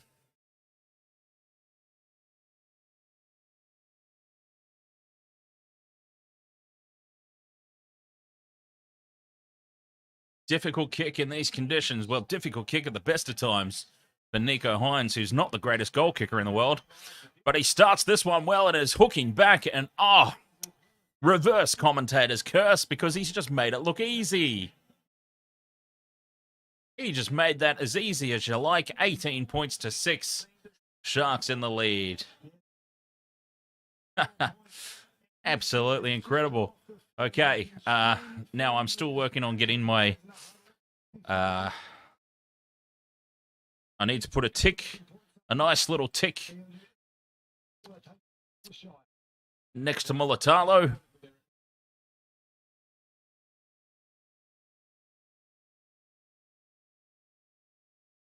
Titans get this back underway. That's a nice deep kick into the corner. Pressure on Katoa. Doesn't offload, decides to take the hit up on his own. That's scary for Sharks fans everywhere to see Sione Katoa dealing in hit-ups off the kickoff, the way that his handling has been. Yeah, the way his ball handling's been lately. Always pretty dangerous. Early kick again, a kick on the third. It bounces very unkindly for Jaden Campbell, but he wrangles it in. And that is a clear tactic. Definitely something, as I was saying, that he's brought over from the Melbourne Storm. Finucane and Hynes, definitely a tactic, I say, that they've brought over. Those kicks on the third tackle. Just controlling the possession. Keeping the ball down the Titans' end. All right, there we go. I've got a tick next to Mulatalo now. And the Titans, again, now tackle 5, only just getting to the halfway line. They are getting dominated in territory here. And they were doing better. That's a nice high ball again that's falling into no man's land. And they let it bounce again, the Sharks. Miller, here's some space for him. Lachlan Miller, no one in front of him. Shut the gate, as they say. Try time. Picked it. Miller is over for the Sharks. Put a tick next to him. Both my multis are on here. Both multis are on. Lachlan Miller on debut. I called it. I'm starting to wish I didn't put him in a multi and just put a single bet on any time try scorer for him. Because that's what you were waiting for. Seeing him in space. He's come over from the rugby sevens. He's an absolute speed demon. And that's what we were waiting for. Seeing him in open space. Shut the gate.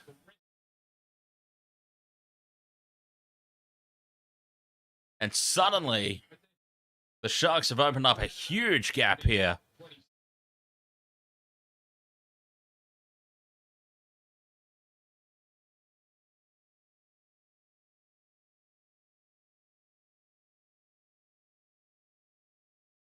Oh, there's his wife in the ground.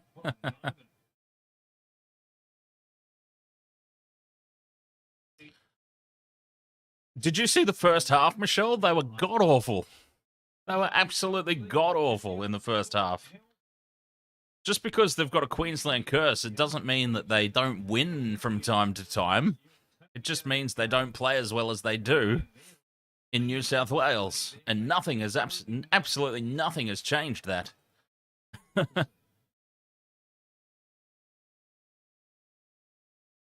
The first half was atrocious.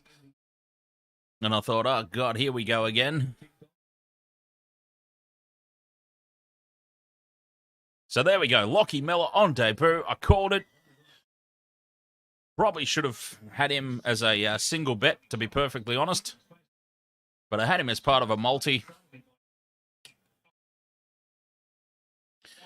I'm starting to think that maybe the Titans don't get any more points here, so my multis, I've got a couple on the run, but maybe I should have had, maybe a better idea would have been, maybe a better idea would have been to put all 4 of those Sharks players into a 4-leg. Might have been the better idea. I reckon that would be paying pretty sweet. And I would have 25 minutes now to cheer on Talakai. So anyways, trucking down under. My apologies. The game just got very exciting for a moment, so I missed some of the chat room. My name is Dan. Very nice to meet you. And I have been streaming the NRL since the start of the season. I started this channel for the 2019 Rugby World Cup, but then never did anything beyond that point. I just did the World Cup, and I didn't continue on with the channel. I still regret it. Here's some space again for Miller. Sorry, we'll get back to that conversation. He's just been pulled down by the bootlaces, and it's the Sharks hot on the attack again. Fifth and last, 25 out.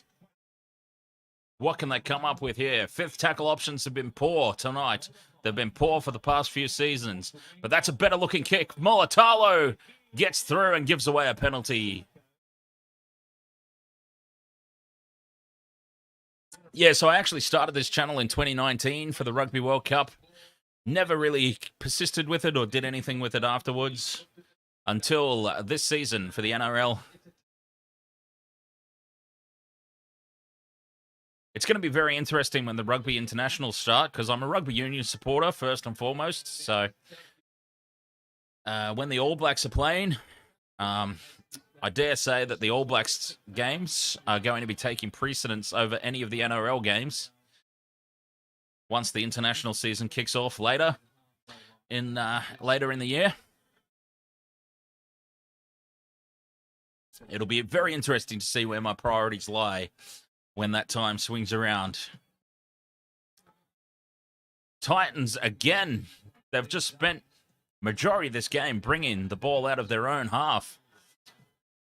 And again, tackle 5 now. Just over halfway. That's actually a pretty good run there on the 5th. 40 metres out. And he's knocked it on in the play the ball. Not what they wanted. They are well and truly on the back foot here, the Titans.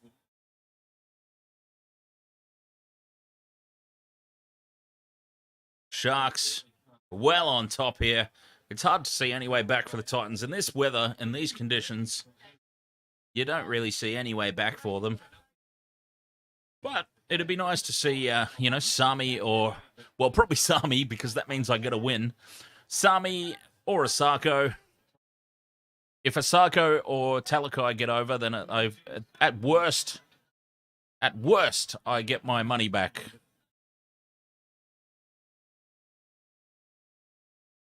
So worst case scenario, getting both bets returned, that'd be a pretty good result. So for those interested, I do also do a gaming channel. I think there's going to be time for me to do a stream over on the gaming channel tonight without me getting too tired and bailing on it before it actually starts. So, yep. YouTube.com/IntoxiGamer. Intoxy as intoxicated and gamer. Kick through for Nakora. It's, oh, God. Jaden Campbell. Ninja. Sliding across the turf. And now they win a penalty. Titans. Still 21 minutes to go in this one. As far as mathematically and time-wise, not impossible, but it's hard to see a way back here. But there's definitely still time. I mean, still 20 minutes, still a quarter of the game left.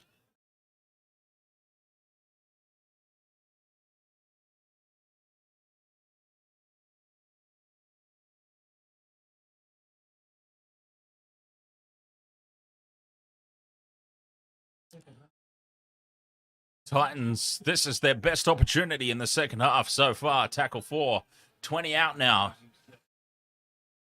Can they fire a shot? They put the kick through on the 4th, and it sits up kindly, but they just can't get there. Dazzler, 75 UK, ahoy there, mate. Good question. What game am I going to play? What game am I going to play later on my Intoxigamer gaming channel? Great question.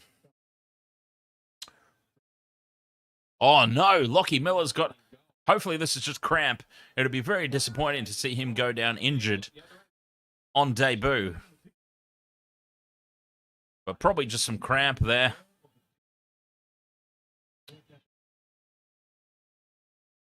Trucking down under, says Trev, who is Michelle? Oh, you just wait. You just wait. Just wait until you get the opportunity to meet Michelle.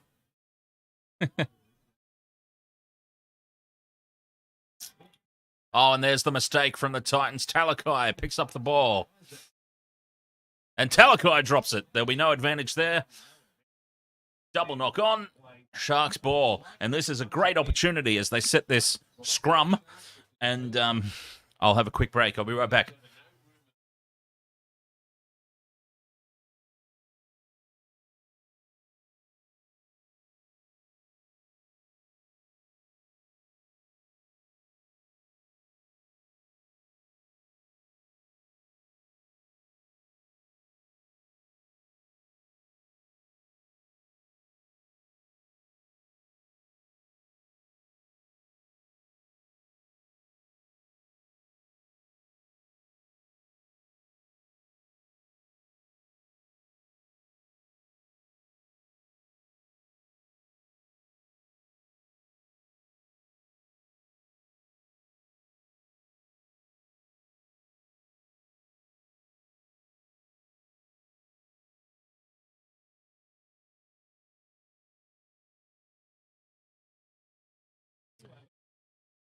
What? Are we challenging something?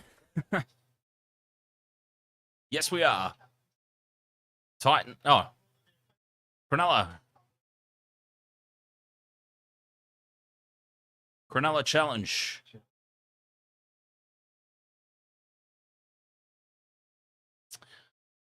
He plants the ball. He keeps control of it. And he plays the ball. They must have called that a knock on.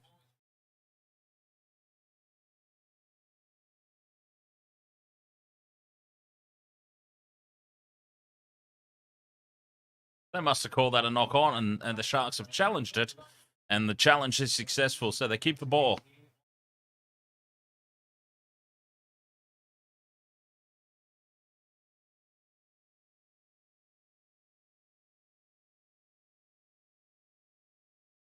Hynes out the back. McInnes is back on the field for the last 17 minutes of this one. Up over halfway, back into Titans territory. Hynes with another early kick. Plugging this one in behind. Bounces kindly for Campbell. He bobbles it, but he keeps control of it.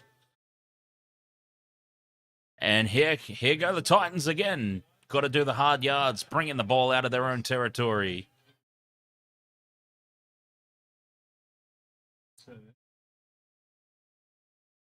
Long pass out of dummy half. Risky business in these conditions.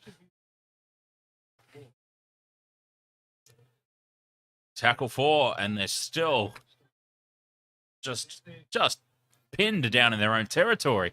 Tackle 5, just up to the halfway line, just shy of it, in fact. But it's a penalty, a very relieving penalty on tackle 5.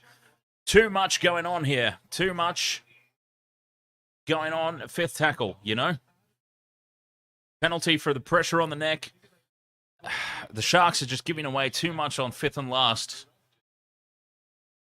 I don't know. Sharks fans, we're never happy, huh? Never happy. The team's winning 24-6.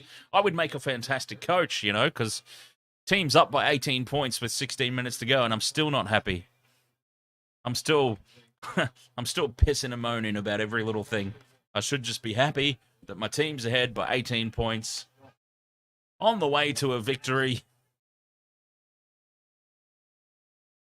Titans now. An opportunity to score. It'd be nice if it's Asako or Sami to get over for the Titans. Tackle 4. 10 out from the line. Pops it out the back to Jaden Campbell. Tries to step through Moylan, but he is just held down. Fifth and last. What can they come up with? The kick across field. Oh, who got a touch on that? Was it knocked on by Asako? Katoa gets it back into the field of play anyway.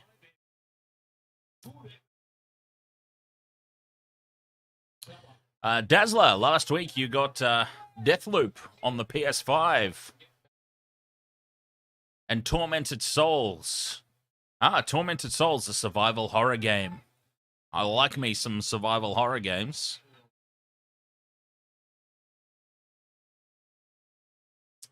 You know, last Intoxigamer stream was the Thing. A PlayStation classic. Well, PS2 probably, that came out on. PS2 classic, the Thing. Hynes on the fifth and last, goes high. It falls into no man's land. Bounces kindly for the Titans. And Masters just accepts his fate and takes the tackle. They're still in their own half, though, the Titans. That's the important thing here. Very limited opportunities in the second half to attack the line. Up over halfway now on tackle 3. That was a good run. Targeting Nico Hynes in defense. Tino. Big Tino. Nice hit up. Tackle 4. 30 metres out now. Oh, great looping play here. The space opened up, but it's shut down. And Masters brings it back. A settler. Liu takes it to ground. And he's very close to the sideline. And a matter of fact, he's over the sideline. And this is what we saw from the Sharks in the first half.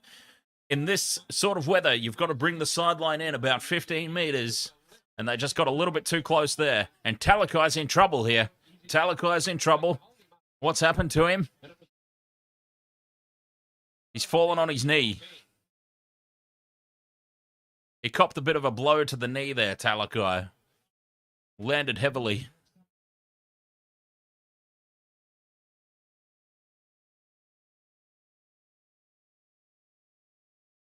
Might be his ankle. It looked like his knee.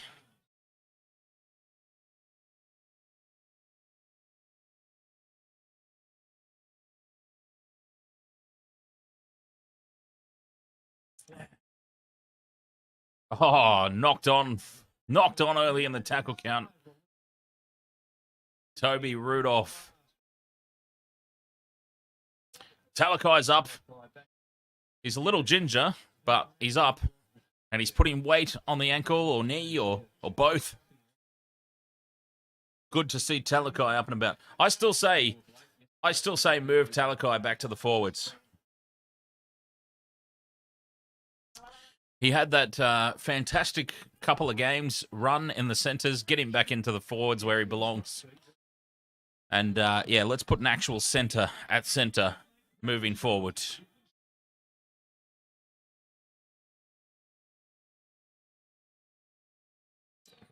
Titans now. This is really the best opportunity they've had in the second half. Tackle 2, 10 metres out. Dummies, goes himself. Jared Wallace pops it back. And here's a chance. No, a metre short of the line. Jaden Campbell out to the right, steps back left. Nowhere to go. Comes back out to the right.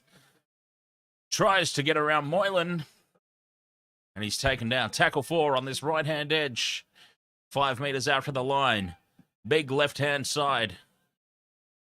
Dummies. Passes it out to Tino, who hits it up. 5th and last now. They've gone backwards, the Titans. They're 12 out now. Midfield. Options left and right. Campbell right. It's trapped. It's tapped down. Teague Wilton taps it down. Probably not who you want.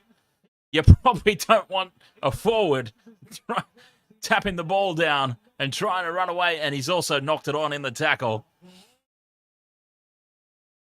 But a good result in the end for the Sharks. But yeah, look at that, poor Teague Wilton. He's blown up. That's the furthest he's run in a long time. Sticks the foot out, knocks it down, and it pops up nicely for him. But yeah, the last thing that you want is a front rower on the breakaway. Oh, God. That's the furthest he's ever run in a long time, and he is blown up. He needs a rest. Take him off, Fitzy. Give Wilton a rest. Get somebody else back out there.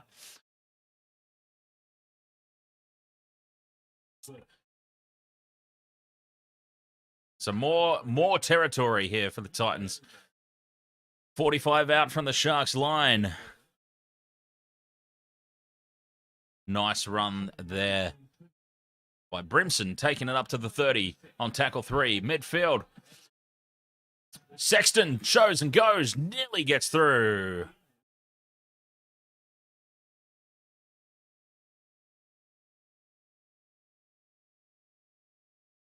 Fifth and last, Titans midfield. Options left and right. 12 out from the line. They go left. Sexton grubbers through. It pops up nicely for Wallace. Is going to get number 2, Jared Wallace. Jared Wallace gets his second try. The Titans are over. It's game on in this one. Don't rest. Don't relax. It's about to be 24-12, and there's still 9.5 minutes to go. This is not game over yet. Don't go anywhere, folks. Do not go anywhere. It is still game on.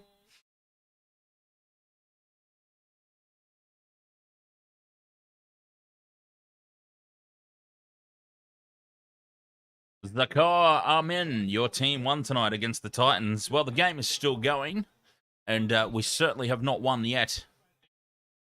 Whoa, hang on. We're going to have a look at something. Oh, no, try confirmed.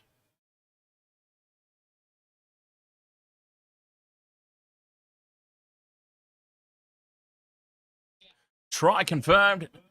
Game back on. 24-12.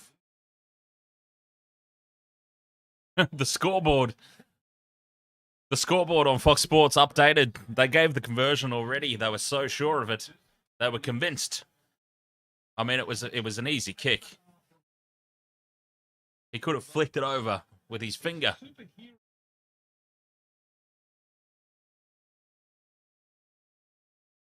So, it's been the wrong Titan that has scored both of their tries. We are going to get money back on the Tracy Mulatalo-Sami multi, but it's not looking good for money back on Talakai Miller-Asako. But there's still 8.5 minutes to go, and the Titans are starting to throw it around now. Brimson into space, shut down by Connor Tracy in a very huge tackle. And I don't mean huge as in it was a bone rattler. It was huge in the context of the game.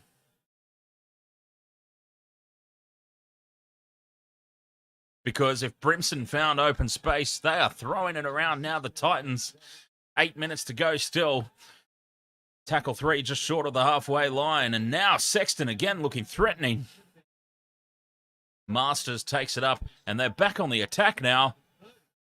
They're 30 metres out now, tackle 4. Tino hits it up to the 20-metre line. Fifth and last midfield. Dummies right, goes left. Brimson puts the ball up. And Katoa gets nowhere near it. Katoa under the high ball is a big, big problem for the Sharks. And suddenly the Titans, obviously, they've got, injury here. Philip Sami, oh, no. Philip Sami, there goes the multi. And there goes the multi. Philip Sami is down. He is hurt. He is busted. He is still in the in-goal area, clutching his knee.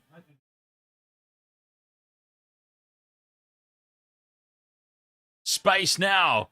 That's Sami's edge. That's where he would have been on defense. But he's still down in the in-goal area, clutching his knee. Fifth and last now, halfway line. Hynes runs, gains some valuable meters, and then just plugs it over the top.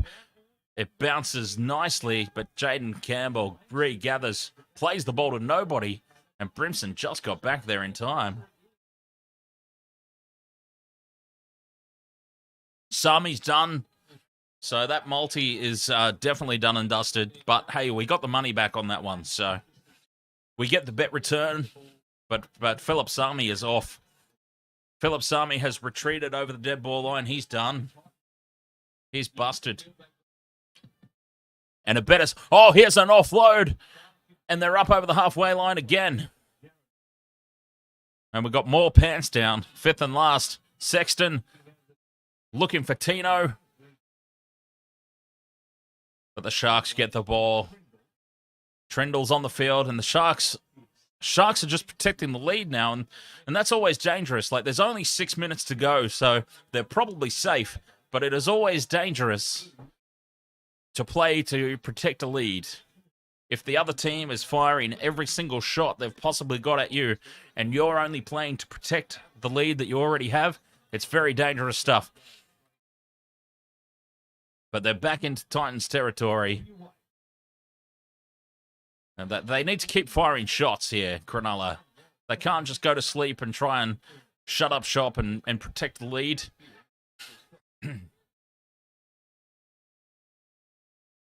They should keep firing shots. Hynes, just, a little bit of a nothing kick there, really. But it has been tapped back. Oh, they've made a complete mess of this, and it sits up nicely for Brimson. He can't get clear, though.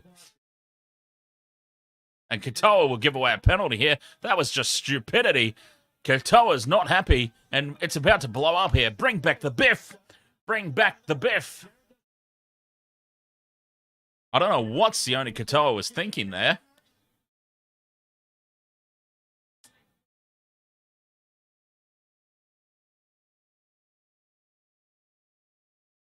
Katoa just lost his goddamn mind for a moment. Okay, he gave him a little nudge with the boot in his shoulder, and he did not like that at all.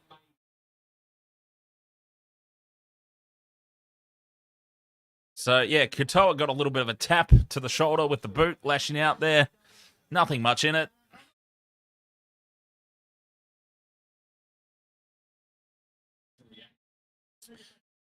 And this game just exploded. Bring back the biff.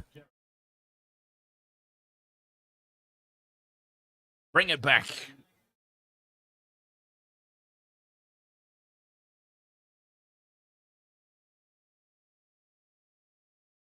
Four minutes 46 to go in this contest. 24-12 Sharks, but a big penalty here. Like, we could have a very, very nervous minute and a half or something, for the Sharks. Should the Titans get over... God, excuse me. Sami's up the tunnel. He's out. Masters finds some space, steps inside Moylan.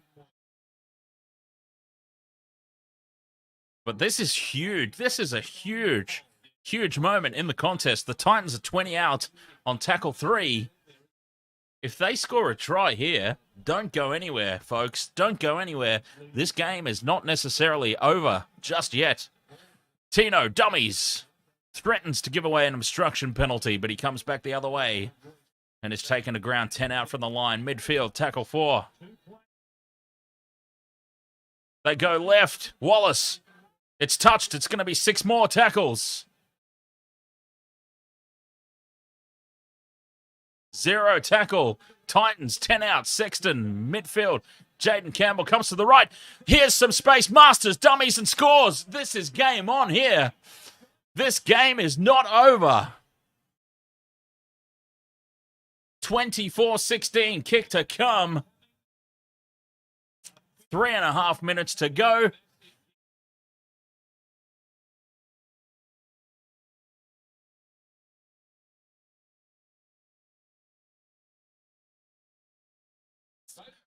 They had them absolutely skittled out there. Oh, he dummied. He dummied instead of passing, and if he passes the ball, that's Jermaine Asako, and that would have been money back on our other multi. Oh, well, not to worry. Trucking Down Under says, Dad, do you stream all games each round every week or just whenever? Pretty much just whenever. Just whenever. Like next week, for example, next week on Saturday, I'm going to be at Ross Noble, so I won't be able to do any of the games. Whether Michelle's interested in having another attempt at filling in, that's entirely up to her. This is a big conversion. It's hooking back around. It's through. Oh, buckle up, folks. Buckle up. Buckle up. It's 24-18. There's still 3 minutes to go in this game. The Queensland curse for the Sharks is about to continue. You just get that feeling. You just get that feeling. We could be looking at golden point here.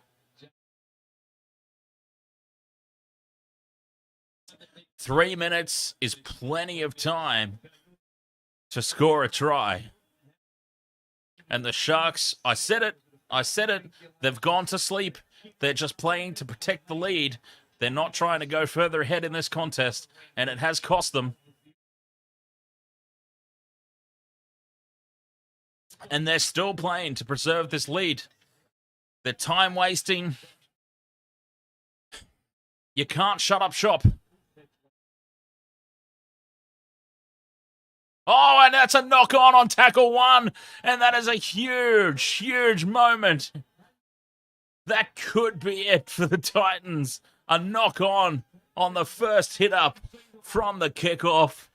And that, they're just going to set up for a drop goal here, I dare say. Look for the Sharks to just do one out hit ups. And Nico Hynes will slot into position and knock this one over to put it to bed, I dare say, if they don't score a try from crash ball.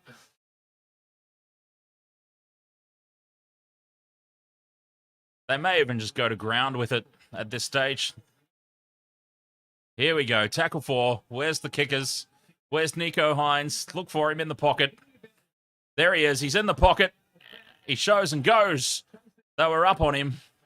They were wise to it. It comes back to Miller. Miller, and hospital ball, and he's actually knocked it on. He's knocked it on. Titans will get another shot here to send this to golden point.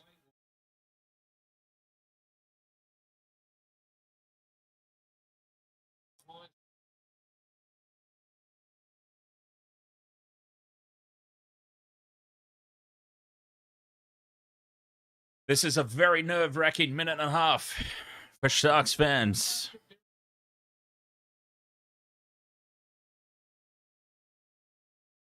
If they lose from here, there will not be enough substances in the world.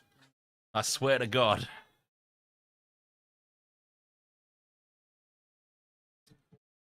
A minute 20 to go. Tackle 2. Titans 20 out from their own line. A long way to go. Oh, and there's another dropped ball. Oh, the Titans have just thrown this away. 2 sets of 6 back-to-back, and they've just dropped the ball early in the...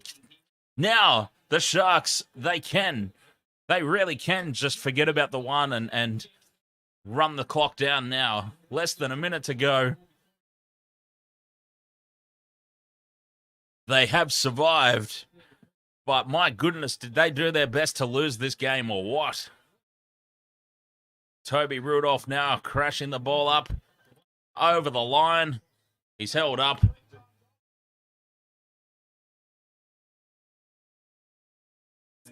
Unbelievable scenes. Unbelievable scenes.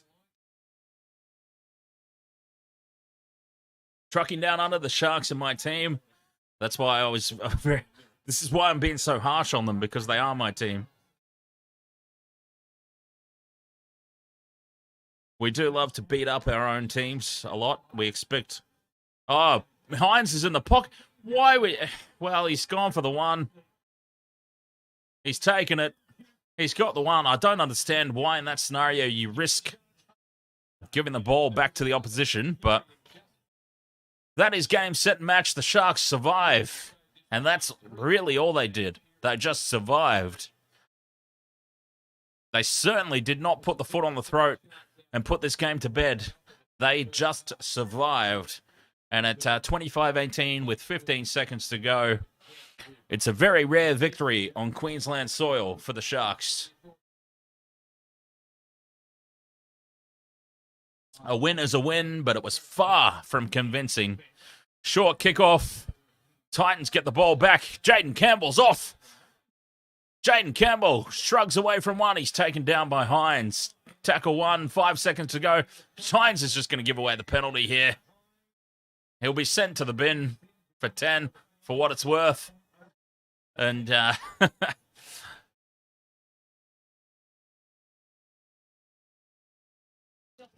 one chance here for the Titans to get Asako. Get Asako over the try line so that I get both my bets returned.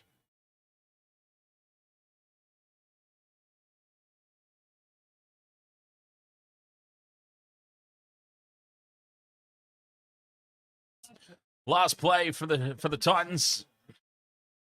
No, nothing doing.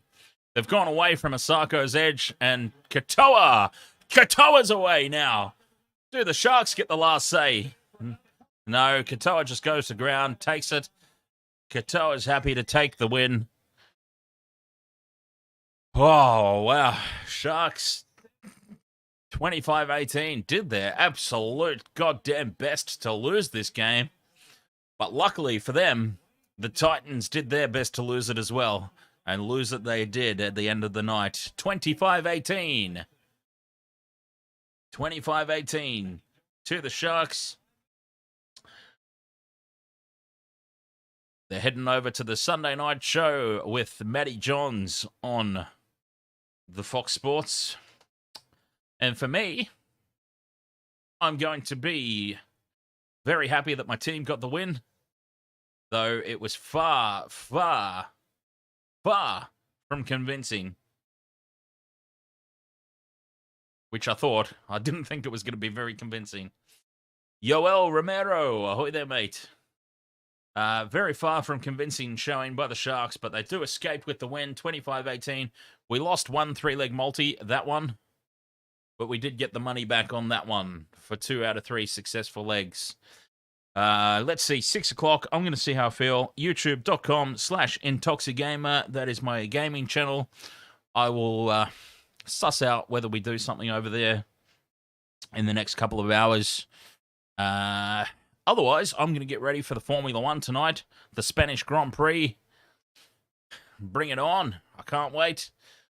Thank you very much for joining me for this one. Another weekend of NRL done and dusted. Actually, before I go, let's suss out what's coming up in the week ahead. Before I take off. Let's see. Round 12. So, Thursday night, Storm, Manly. Thursday night, I'm always around. Let's definitely do Thursday night footy. Friday, Panthers, Cowboys. Well, I've already predicted the demise of the Cowboys at Bluebet Stadium. So I probably should hang around for that one. I probably should be here for that one. Panthers, Cowboys. And since I'm doing the Panthers-Cowboys game, I may as well stay on and do the Broncos-Titans. Saturday, I'm at Ross Noble, so I won't be doing any Saturday games. All the Saturday games are pretty terrible anyway. Well, apart from my Sharks and the Roosters. But yeah, I'll be at Ross Noble, so no streams on Saturday. And then Sunday, Bulldogs, Dragons, Raiders, Eels. God. Oh, God. My 2 most hated teams in the competition going head-to-head.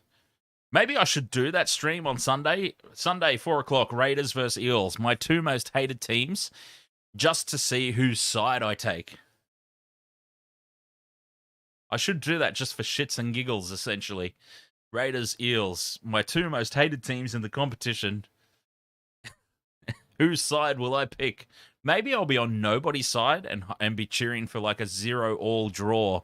A 0-all draw would be the greatest result ever. So anyways, we'll see how I feel. I might do that just for a laugh. That could actually be hilarious. Dan and his 2 most hated teams head-to-head. Which side is he going to be on? It's like a story within a story in that contest. So let's do Thursday night, Storm, Manly. Friday night, Panthers, Cowboys, Broncos, Titans. Saturday, I'm away. I'm at Ross Noble, so I won't be able to do any of those. And Sunday, I couldn't care less about the Bulldogs Dragons, but we may do the Raiders Eels just for a bit of a laugh. Thank you very much for joining me for this one. YouTube.com/IntoxiGamer. That is Intoxi as intoxicated. Intoxi Gamer. So I will hook something up over there shortly. Until then, thank you very much for your company tonight or this afternoon / early evening on the Sunday ticket. Round 11 is done and dusted. Quite a few upsets, some unexpected results. I hope that your team did well. My team ended up surviving, but that's barely all they did. All right. Catch you next time, my friends. Until then, cheers.